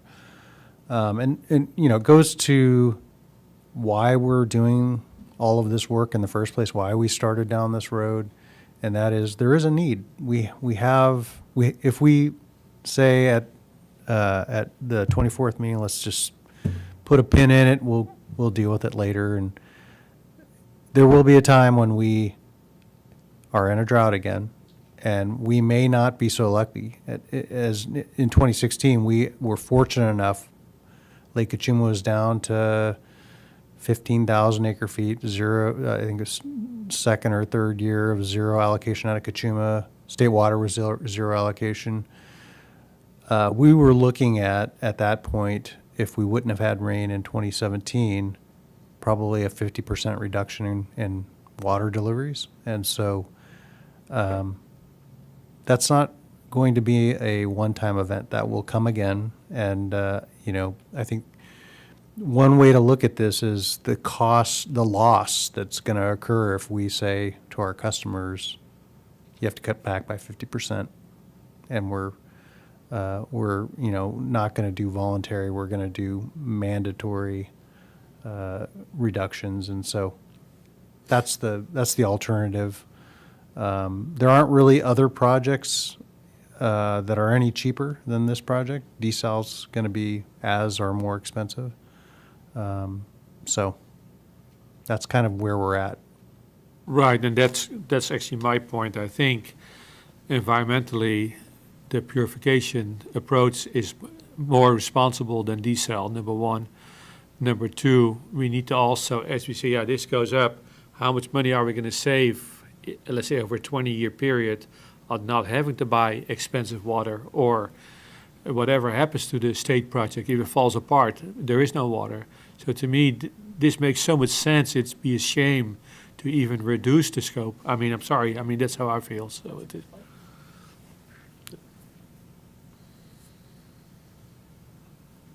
So just our last slide is just talking about, we'll be back here in 2 weeks with rate information.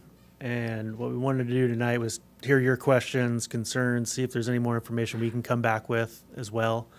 And we'll be talking as a team tomorrow as far as some of the scenarios to make sure that are run. And so I think we should definitely look at, a high cost. If we get more escalation, what does that look like?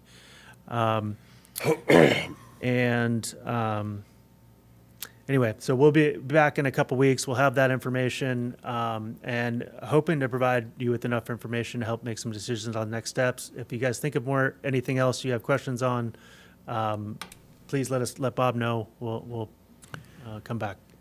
Yeah, and just kind of behind the curtain, we're essentially at the point where we're at a standstill engineering-wise. We're not moving forward with anything right now because we're trying to figure out which direction we're going to go, and it really depends on your input and your decision on whether we want to keep moving forward to finish this design and even bid it, and maybe we check back in at that point where we actually have a final price, or what we call a GMP, or do we proceed with a half project and then, see what the price is, or do we put a pin in it and just say, we gave it a college try and, these are the circumstances?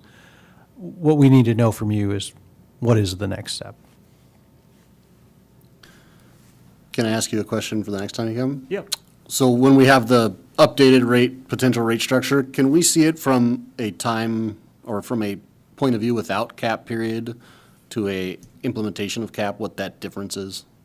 Not like, don't build upon the increases we've already incorporated for like debt servicing and stuff. Does that make sense what I'm saying?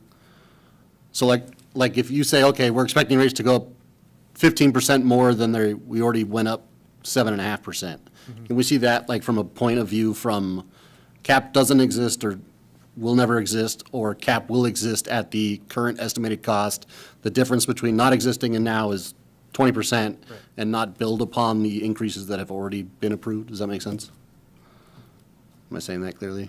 Yeah, so, Like the actual direct cost of cap on a yeah, bill. we can do that. So just in real simple numbers, what was approved in '23 was about $2 million, $2.5 million, I think, additional revenue over what would have normally been raised in rates. Sure.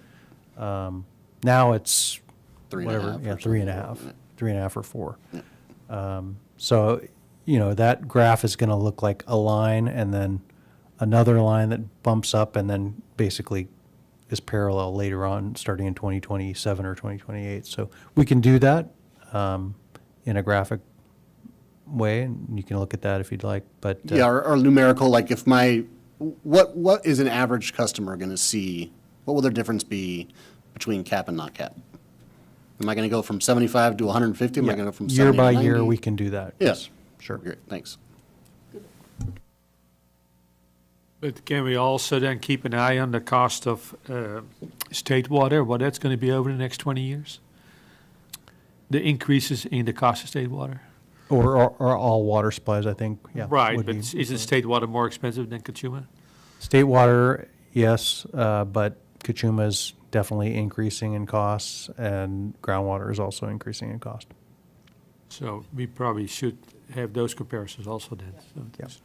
Yeah, because Kachuma is just basically the federal fees that aren't that significant per acre foot, I think. But it's a big percentage because it used to be $25 and now it's $180 or something like that. But Well, it's also Cater treatment plant costs, treatment costs. and yeah, and also our neighbors dropping out of that scenario and Right. going to diesel. It's really complicated. But also, I wanted to know on your other thing, I guess maybe I shouldn't change it, because I'm just wondering why our water projections, why is Kachuma, going down, Kachuma Lake? Yeah, so in our urban water Because management. our neighbors aren't using it anymore, we have to pay for it, so that's my next question. Well, our urban, I'm assuming you're talking about the availability of Kachuma is going down? Yeah, I guess it's the state, the CCWA report or something. It's the report where we Yeah. get our water. Yeah. So the reason why that reflects our urban water management plan, and the reason why it goes down in our urban water management plan is because it's anticipated that environmental priorities are going to reduce, and drought, historic drought are going to reduce that allocation by about 20%. So we expect that normally we get 2813 in a normal year from Kachuma, that will go down to, I think, 24 or 2200 per year. It's kind of a guess. It is a guess, but there's been a lot of discussion and a lot of work from both sides of the issue that's been done. From 2,813 acre feet to 2,250. Yeah, I would think Kachuma would be one source that should increase because Montecito's using less and I don't know if Santa Barbara's cut back that much, but I was kind of surprised at that figure because I thought it probably, our share would at least go up. Well, it doesn't work by shares. It's a 25,714 per year is the contracted amount from the Bureau to the Kachuma members. Uh-huh. And I don't think anyone's interested in giving up their Kachuma water rights. So even though Montecito or Santa Barbara is not using as much because of desal, I don't think they want to relinquish any of it. I see. That's interesting. We have to pay the difference. Well, that's just for the treatment of it. The treatment is, yeah. And we it's- don't have to pay, if they use less, we don't have to pay higher comb budget or anything. It's just the treatment. That's right. Oh, okay. So then they, of course, yeah, especially if they could sell it out of of course, maybe we can buy water cheaper from them. Right of first refusal. But anyway, okay, I see what you mean. Thank you. Any more questions? Thank you. Thank you. Thank you. Thanks. Item number 7C, consider draft ordinance 24-1, moving Carpinteria Valley Water District from a drought stage 1 to drought stage 0 for action, Bob. Okay, kind of flipping from one idea to another here. We're going from a current stage drought 1 to potentially a stage drought 0, and that's because we've had 2 consecutive wetter than average years. And I'll just say that's not a normal. Don't expect that to normally happen. This has been extraordinary for the last 2 years. The amount of water that's come into the Kachuma watershed, and as well as into the groundwater basin. Lake Kachuma spilling for a second year in a row. State water is 100% allocation in 2023, and it's now 30% for 2024.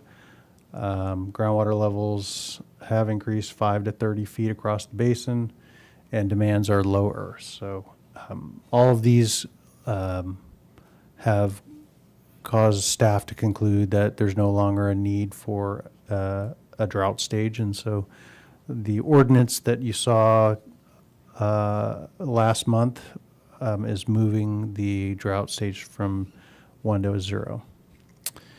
So kind of the schedule, we presented this draft ordinance a month ago.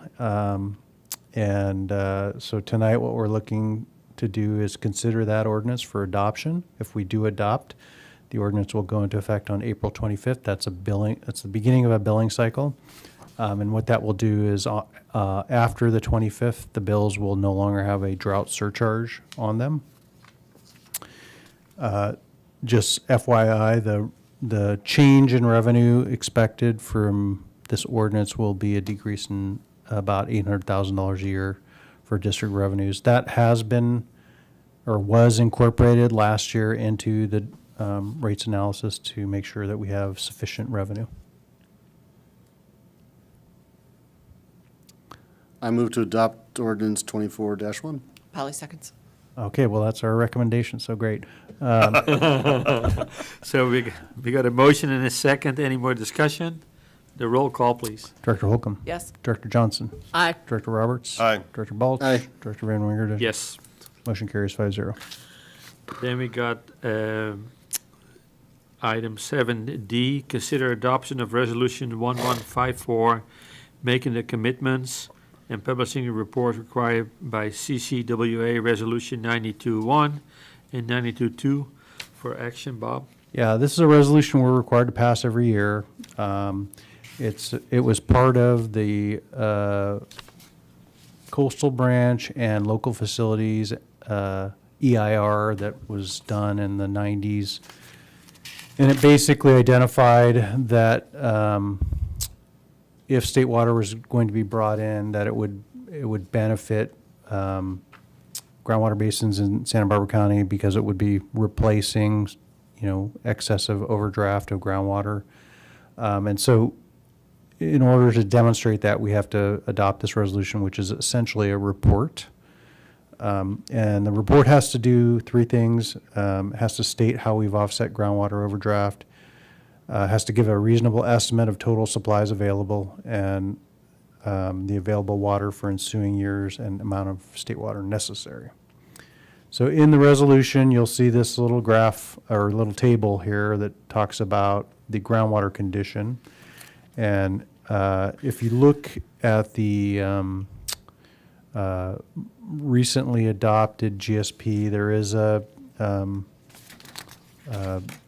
number, a water budget in there that if you add up the withdrawals and the accretions of water into the groundwater basin, the long-term overdraft's about 407 acre feet per year. Now that number reflects 2 droughts in the period, so it's not quite the standard way of determining what your overdraft is, because normally what you would do is you'd take a wet cycle and a dry cycle, and then you'd figure out that term what the overdraft is. But this is a little bit more conservative, and so the report asks the water district to identify its portion of overdraft. And so what I did was I looked at the percentage of extraction for the district compared to the percentage of the extraction for the private pumpers, and then I took the ratio of that 407 and calculated what the annual average overdraft was for the district. That's from 1985 to 2012. And so that came out to 144 acre feet per year. And then I took the total amount of state water during that same period and divided it by the number of years, and that came out to 369 acre feet per year. So we are actually taking state water, and it is offsetting overdraft. Again, the idea is to look at a longer period, or kind of project out a longer period. So with now being hopefully in a wet cycle, what we'll see is we'll see more recharge occurring in a shorter period of time, less water being extracted. In fact, the district has reduced its extraction significantly from 2,000 to 1,000 in the last 2 years. We'll continue to do that. 1,000 is below the average of 1,400 that we've been taking historically. So then the other table in here is the estimated available water, which Director Johnson was talking about, and why the Kachuma projection for long-term is 2250. And that's, again, as I said, what we put in the urban water management plan for long-term water supply availability, because there is environmental pressure on that project, quite a bit of environmental pressure. It's a steelhead habitat, and that has significant bearing on what the Bureau will do in the future with respect to the new contract that's coming. And so we just, to be conservative again, assume 25% reduction over the long term. Groundwater basin, we also are conservative, 1,000 acre feet for the near term and 1,000 acre feet for the future years. And then again, we used the 60% reliability number for the State Water Project. We have 2,200 acre feet of allocation, 60% of that's 1,320. So available water supply is for near terms around 5,150 and long term 4,570. So if you look at the near term demands, if you recall, we lowered our baseline. Last year, 23-24 was actually 3,070, which was significantly lower than baseline. This year, 3,500 is the projected number. So again, still a little bit below baseline. And then the new baseline, 3,800, is used for the long term. So what that means is we have more supply than demand. So there's zero requirement for state water. That doesn't mean we won't take state water. It just means that there's not a requirement to. So staff's recommendation is to adopt Resolution 1154. Probably makes a motion to adopt Resolution 1154. Second. We got a motion and a second. Any more discussion? A roll call, please. Director Holcomb? Yes. Director Johnson? Aye. Director Roberts? Aye. Director Balch? Aye. Director Van Wingerden? Yes. Item number 7E, consider customer credit requests per District Rule 15A4 for account 11115505-09 in the amount of $445.50 for action. You want to take this? Yes, okay, so we had a Nova. customer that back in February during one of the rain events, the wind uprooted a large oak tree, which ripped a 2-inch line that they had on their property, and the location of the line, I guess, was in a canyon, so they didn't see it right away. So they used on average, they used 10 units, they used 334, so they got an $1,800 just water bill, so this credit is just 25% of the amount above their normal average. If the credit is approved, they will be required to sign up for Ion Water so they can receive the alerts. Because they were on a different pressurized system, I guess, and so it didn't affect them, so it wasn't obvious to them that they had lost water pressure because of the break. So Wait, did you say they were on, they were? they were not, but if the credit is approved, that's a requirement that we have. But I is thought that it was a they- requirement that we would reimburse them only if they were on. That's what I'm saying. If the credit is approved, we'll require that they sign up for Ion Water. They are not on Ion Water, or were not when this happened, so. I was under the impression that they had to be on Ion Water, or that we wouldn't consider a credit. No, the policy reads that if the board approves a credit, you have to sign up for Ion Water. Okay. Are you recommending it? Yes. Okay. I'll make a motion to approve it. I second. We have a motion and a second. Any more discussion? Roll call, please. Director Holcomb? Yes. Director Johnson? Aye. Director Roberts? Aye. Director Balch? Aye. Director Van Wingerden? Yes. Motion carries 5-0. Then item number 7F, consider appointing Lisa Silva, Carpinteria Valley Water District Board Secretary for action. Bob? Yes. So moved. I was going to say, do Holly I need to seconds. say anything? Holly seconds. We got a motion and a second. Any more discussion? Roll call, please. Director Holcomb? Yes. Director Johnson? Aye. Director Roberts? Aye. Director Balch? Aye. Director Van Wingerden? Yes. Motion carries 5-0. Then we got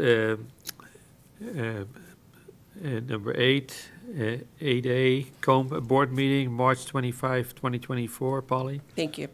Just a few things. We approved a letter that will go out to the CDFW Commission from me regarding their significant study that they did on the Southern California steelhead. We added our input. It was important that we get the right tone, so we were kind of firm but polite, because we had a problem with the way that they were using data in tracking the steelhead. So that was kind of a big deal, because it goes to our growing relationship with CDFW and trying to recommend different ways that they can adopt better data for a better outcome of the steelhead. We also approved some fish passage improvement projects for the upcoming budget.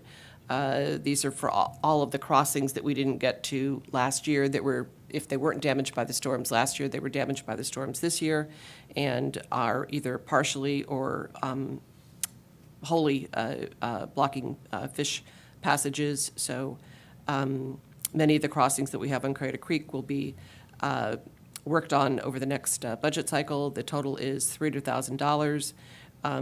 We normally make it a point to go after grant funding, but there just was not any, so this will be offset by the renewal and the trust funds. And we'll be meeting next month to go over the full budget for the upcoming year. We have tentatively reviewed the capital improvement projects, which includes all the work down here, so that's on the project so far. That's good. We expanded the COMB D3 permit process to include, it's called a NDPES. This was at a recommendation from the state. It expands the role of COMB, and so we thought it was a better fit. So that was also good news.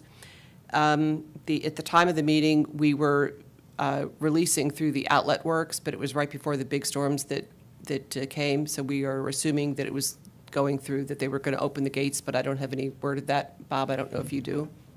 One thing that was kind of interesting is that for the first time that anybody remembers, we really were spilling, and Tim took a picture of it spilling, which is a no-no, but the Bureau didn't seem very concerned about it. So rather than releasing, it was literally spilling. Over the flashboards? There was a picture. 753? Yeah, I know, yeah. It was wow. like, but they didn't seem all that concerned about it. And actually, I think that's it. Oh, FEMA still continues. We're still working with them. One of the projects that we handed in too late, just because we didn't know about it, probably isn't going to get funded, but we think we can offset those costs. So we're working with them on a regular basis, and the money's coming in slowly to cover the works that were done from the damages a couple of years ago. That concludes my report. Thank you. So then we got item number 8B. The CCWA Operations Committee meeting was already discussed by Meso. So then we get item number 8C, CCWA Board Meeting, March 28, 2024. Shirley? Yes, so we started off in closed session, no reportable action, but went on for about an hour. It's a bit long. And then we had the consent calendar, and then we had the water situation, supply situation report, which, they went through all the reaches, and the snowpack is looking better, and most of the reservoirs are full, except San Luis Reservoir is full, but not for us. Half of the reservoir is federal water and half is usually state water, but the state water is less than half right now, and that is not the same as, say, Shasta, which is I just read the other day, it's almost completely full.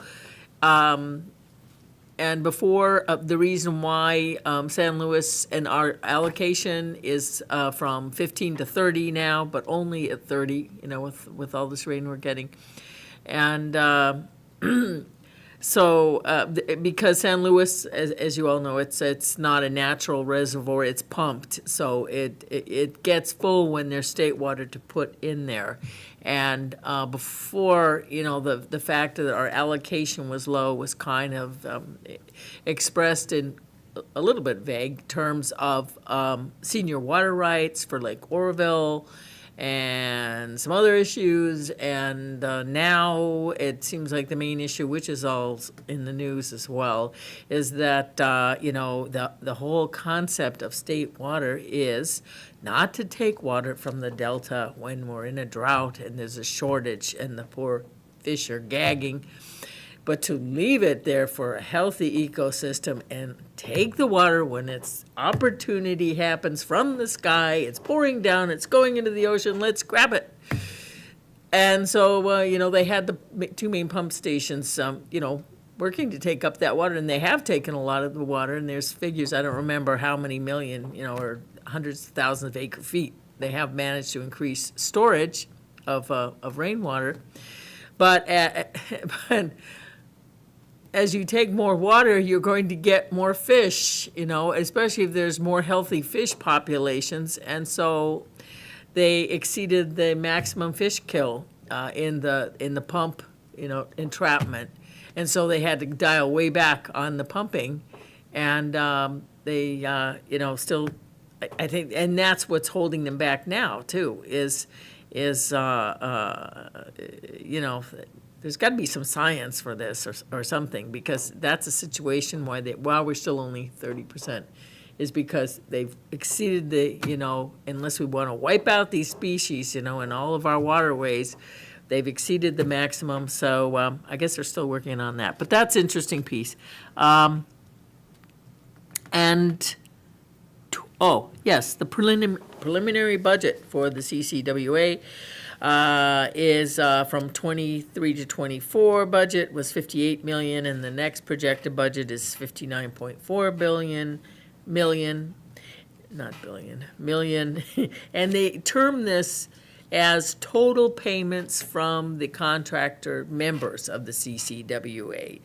So I kind of like that, very plain terms. This is how much money you all are going to pay us. This is in our budget. It's not all sliced and diced, so you can't really compare it. So that's pretty good.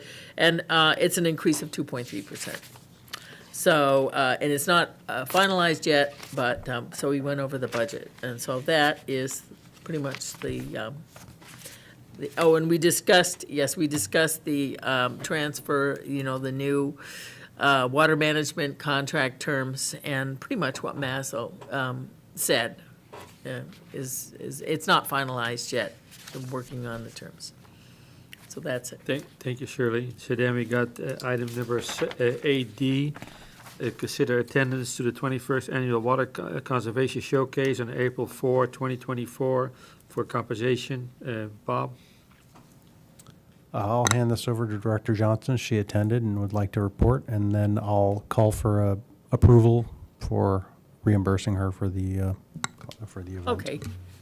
All right, yeah, this is the second one of the, it's the PG&E sponsored water seminar, and I'm really surprised that they are really of high quality. I went to the last one, learned a lot. So I went to this, it was a Zoom event, and they also had meeting in person in San Rafael. And the only problem with that is sometimes they didn't cut the sound on, so you could see someone setting up their talk and giving an introduction, which I sometimes missed. But they do have the written summary, so that's good. So I'd like to report on the stormwater management case studies, which is the main reason I went, because I'm really interested to see what people are doing with stormwater, free water. And then the other one I went to was detecting leaks, cost and water savings. I think Mazzo went to a seminar on water budgets, which I was going to go to, but she thought she picked this one up, so I did leaks. And also, I will do a little report on water energy nexus products to save water and energy. So starting off with a case study of stormwater management, it was presented by Breck Bucknam. Robert Dern, the other fellow, was a no-show. And so I was a little disappointed in this. I mean, I think Mr. Bucknam really knew what he was talking about, but he oh, there it is. But they underwent this comprehensive plan to try to do mutual benefits for it's called unpave LA. Get rid of the asphalt and the cement, and a multi-benefit. So what he's doing basically kind of tied in with our water budget aerial modeling and stuff, but. Actually, and what he led with, and I think they've been working on this for 3 or 4 years, not 1 square foot of pavement has been unpaved in this effort. Although there have been, and I try to follow them, some major stormwater capture and groundwater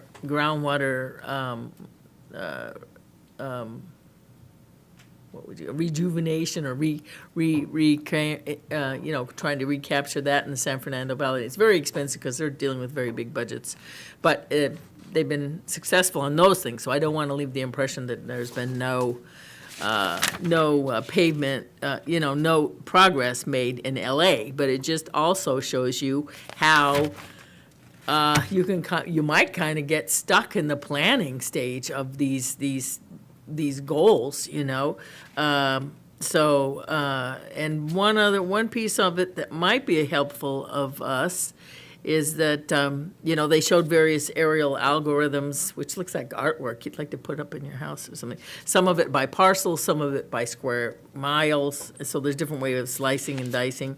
You can also see, a paved parking lot. You can see the heat coming off that parking lot and drifting right over into the neighborhood, probably low-income neighborhood that doesn't have much greenery. And so they're dealing with, water capture, water recycle, and also heat.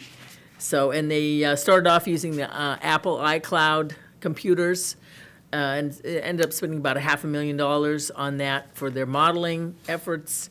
And they came to the conclusion that wasn't effective, so they bought a couple of computers, and they're doing it in-house for more flexibility, more control.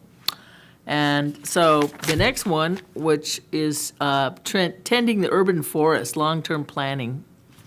And this might be also of interest to Polly. And I went on the tour too of Kachuma. They've had to plant thousands of oak trees as a mediation for the raising of the dam. So there, I think the general thing I learned is that there are some nurseries out there, and the wisdom and knowledge of you think that, planting and vegetation and it's been at the human domain since we got out of the hunter-gatherer period, but there's a lot of new stuff coming out. And, Australia's a really gnarly place to be a tree, and they have some good trees there that are drought tolerant. They also talked about girding trees. We talk about that to protect our blacktop and stuff. And it's a way of controlling the roots. That will kill drought tolerant trees more than other kinds. Don't do that.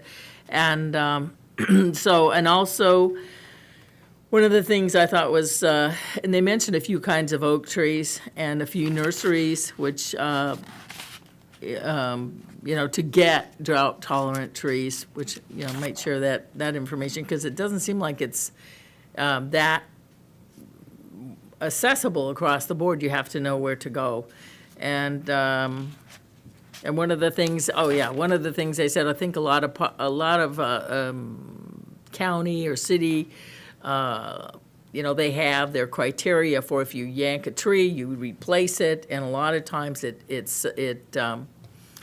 stipulates you need to replace it with the 24-inch box tree, which is an older tree that's grown older, and it's in a big box. And they did a study, I don't remember what kind of trees it was, but it was kind of across the board, that 15-gallon tree seedlings do better. They require a heck of a lot less water to establish. And if you look at both the trees in a few years, like 4 or 5 years, the 15-gallon tree will be doing much better than the 24 box tree, because their roots were intact and they're growing better. I don't know, but it's a surprising find. So that is one good thing to know. And oak trees are biodiversity trees, and some of the other ones aren't so much. His favorite pine is the Torrey pine, the California Torrey pine, and we have the largest one in the state here in Carpinteria. And this is a very cute quote. It was kind of really upscale, all the things you can do, and you can think outside the box and put in vines if you don't want trees chewing up your blacktop. Is that this one woman who's a irrigation expert, and that was her education. She goes, and she introduces herself as a recovering irrigation expert because she's working on these drought situations and realizes that don't plant anything that once it's established you have to irrigate it. No irrigating stuff. So that was great. And then the leak seminar, here's an interesting thing, because I just asked Bob about this. I said, do our smart meters detect toilet leaks? Because toilet leaks are probably one of the most frequent residential leaks. And he said no, because it is intermittent. It leaks, and then the tank fills up, and then the tank's full, and then it stops leaking. So you get these little, flush sensors that go on each toilet. They did some studies on this, and I'll cut to the chase.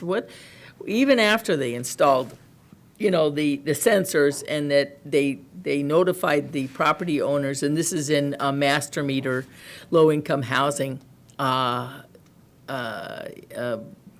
49% of your flush water goes away to leaks, and 51% of the toilet water is used to flush the toilet.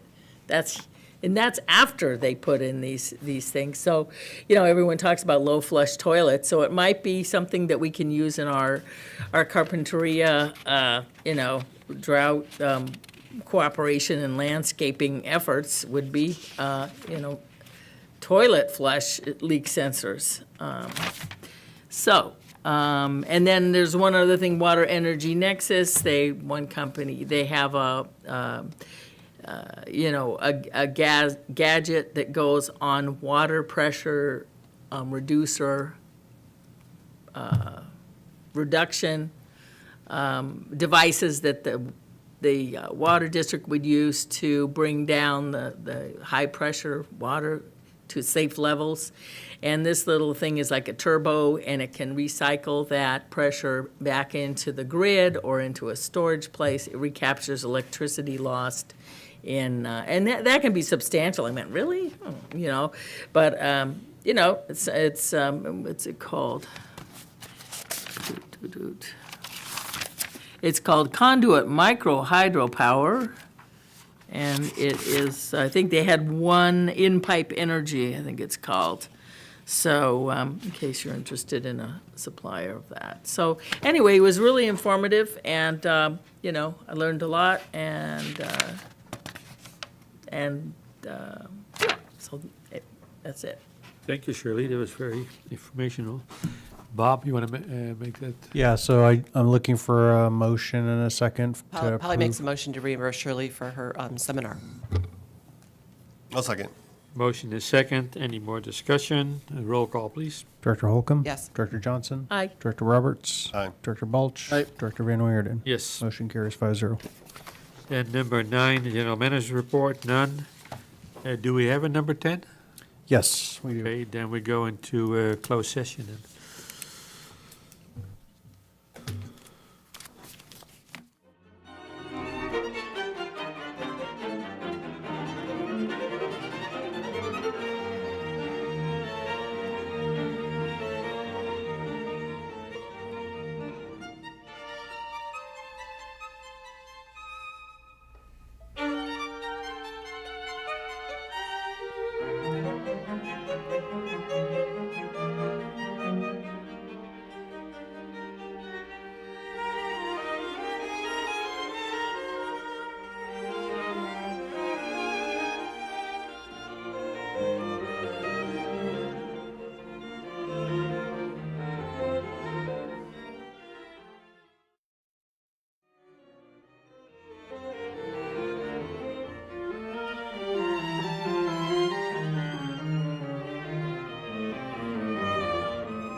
Recording in progress. Okay, we're back in open session, and there's no reportable action on item number 10. Item number 11, consider dates and items for the agenda for the Carpinteria Valley Water District Board meeting of April 24, 2024 at 5:30 p.m.